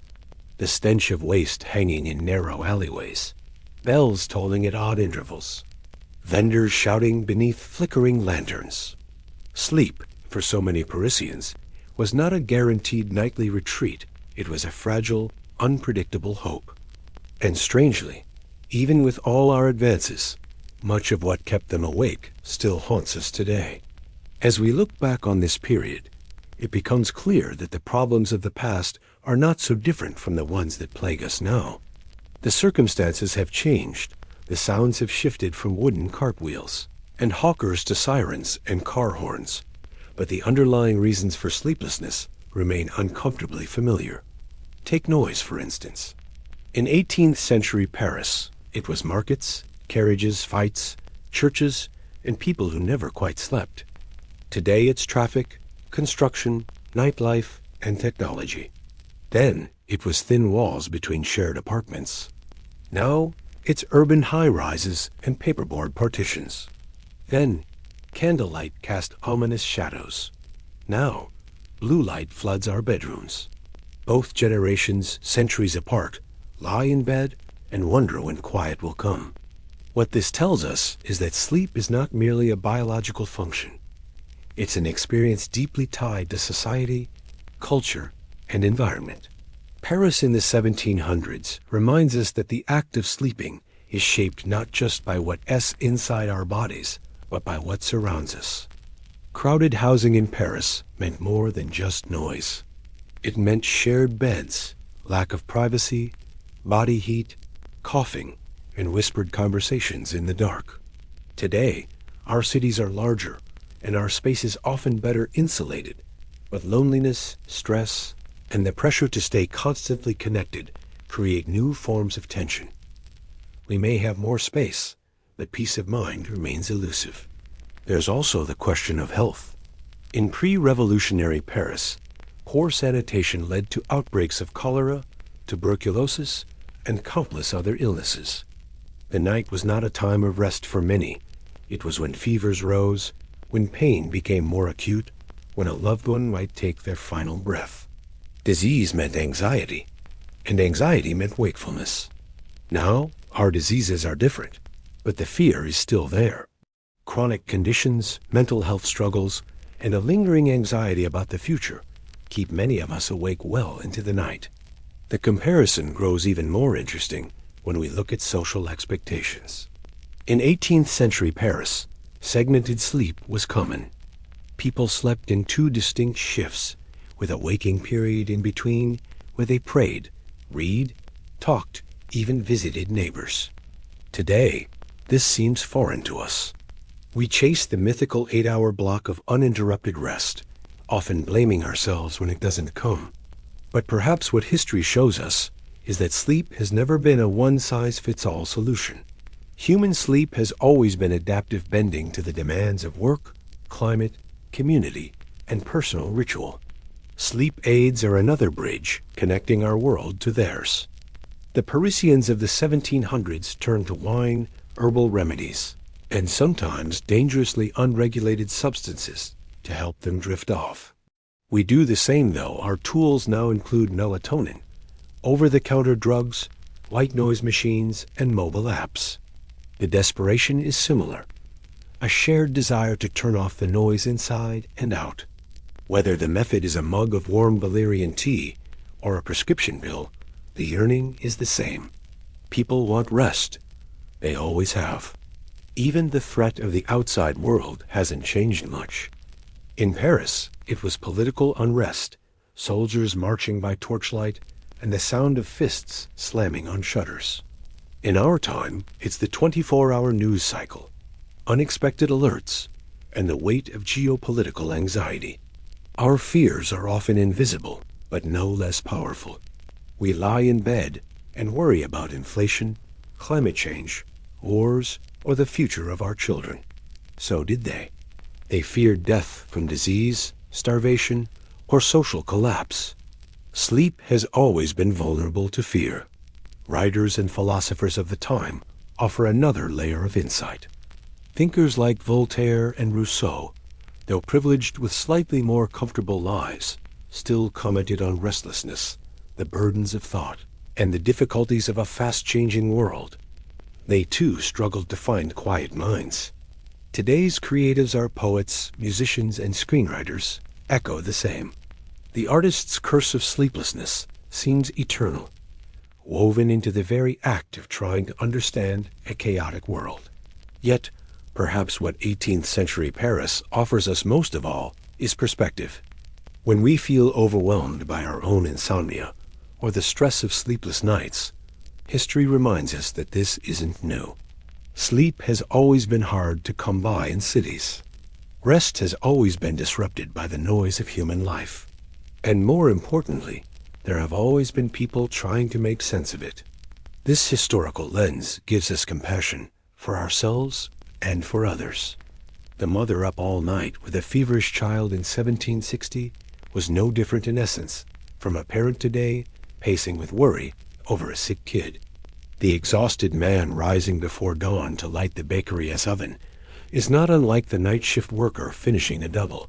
The woman woken by phantom knocks and superstition shares something deep with us who wake from anxious dreams or intrusive thoughts. We tend to romanticize the past, imagining candlelit calm, simple beds, and silent nights. But this myth is shattered by the truth of historical evidence. Paris wasn't peaceful. It was pungent, alive, crowded, and loud. And while it had moments of beauty, its nights were as restless as its days. Understanding this helps us let go of the fantasy that sleeplessness is a modern curse. It is a human one. And maybe by seeing it that way, we take the pressure off ourselves just a little. What lessons can we take with us from all this? For one, the environment still matters deeply. A quiet, clean, dark, and safe space makes a profound difference in the quality of rest. This was rare in 18th century Paris and is still rare for many today. Investing in our sleep environment, whether through better insulation, curtains, cleaner air, or reduced noise, is not a luxury. It's a necessity rooted in centuries of experience. Second, we must reconsider the rigidity of modern sleep expectations. If people in the past accepted interrupted sleep or polyphasic cycles as normal, perhaps we should too. There's no shame in waking in the middle of the night. There's history behind it. And there's value in allowing ourselves to move gently in those hours, rather than battling against them with frustration. Third, we must remember that sleep and society are intertwined. Work schedules, stress levels, social responsibilities all shape how and when we rest. Sleep is not just personal, it's communal. A city that wants its people to thrive must care about how they sleep. Policies, architecture, noise ordinances, housing design, these all influence the restfulness of a population. Paris didn't know this yet. We do. We should act on it. Lastly, perhaps the most powerful takeaway is empathy. The more we understand the universal struggle for rest, the more we can appreciate the hidden stories in every pair of tired eyes. That old man on the train who dozed off mid-sentence. That mother staring blankly over her coffee. That teenager slumped at their desk. These are the modern descendants of the sleepless Parisians. We are all part of that long, weary lineage. We all want peace. So as you drift off tonight, or try to remember that your struggles are not yours alone, they echo through time, through candlelit rooms and cobblestone alleys, through centuries of people trying to close their eyes against the noise of the world. And maybe, just maybe, that makes your rest, whenever it comes, feel a little less lonely. Thanks for joining us tonight on this journey through the sleepless streets of 18th century Paris. As we've seen, a good night's rest was a rare luxury in a city filled with noise, overcrowding, poor sanitation, superstition, and political unrest. From the flickering glow of a candle to the cries of vendors and the pounding boots of soldiers, Parisians were surrounded by constant disruption, and yet they endured. What's fascinating is how much hasn't changed. Even today, millions struggle with sleep in loud cities, under pressure for work, or burdened by anxiety. Learning from the past helps us recognize that many of our modern sleep struggles aren't new, and that sometimes the answers lie in understanding how people once lived, coped, and adapted. If you found this story interesting, don't forget to give the video a like and hit that subscribe button so you don't miss the next one. We explore the past to make sense of the present, and sometimes even to sleep a little better. Let us know in the comments, would you have survived a night in 18th century Paris? Thanks again for watching, and until next time, rest well, wherever and whenever you are.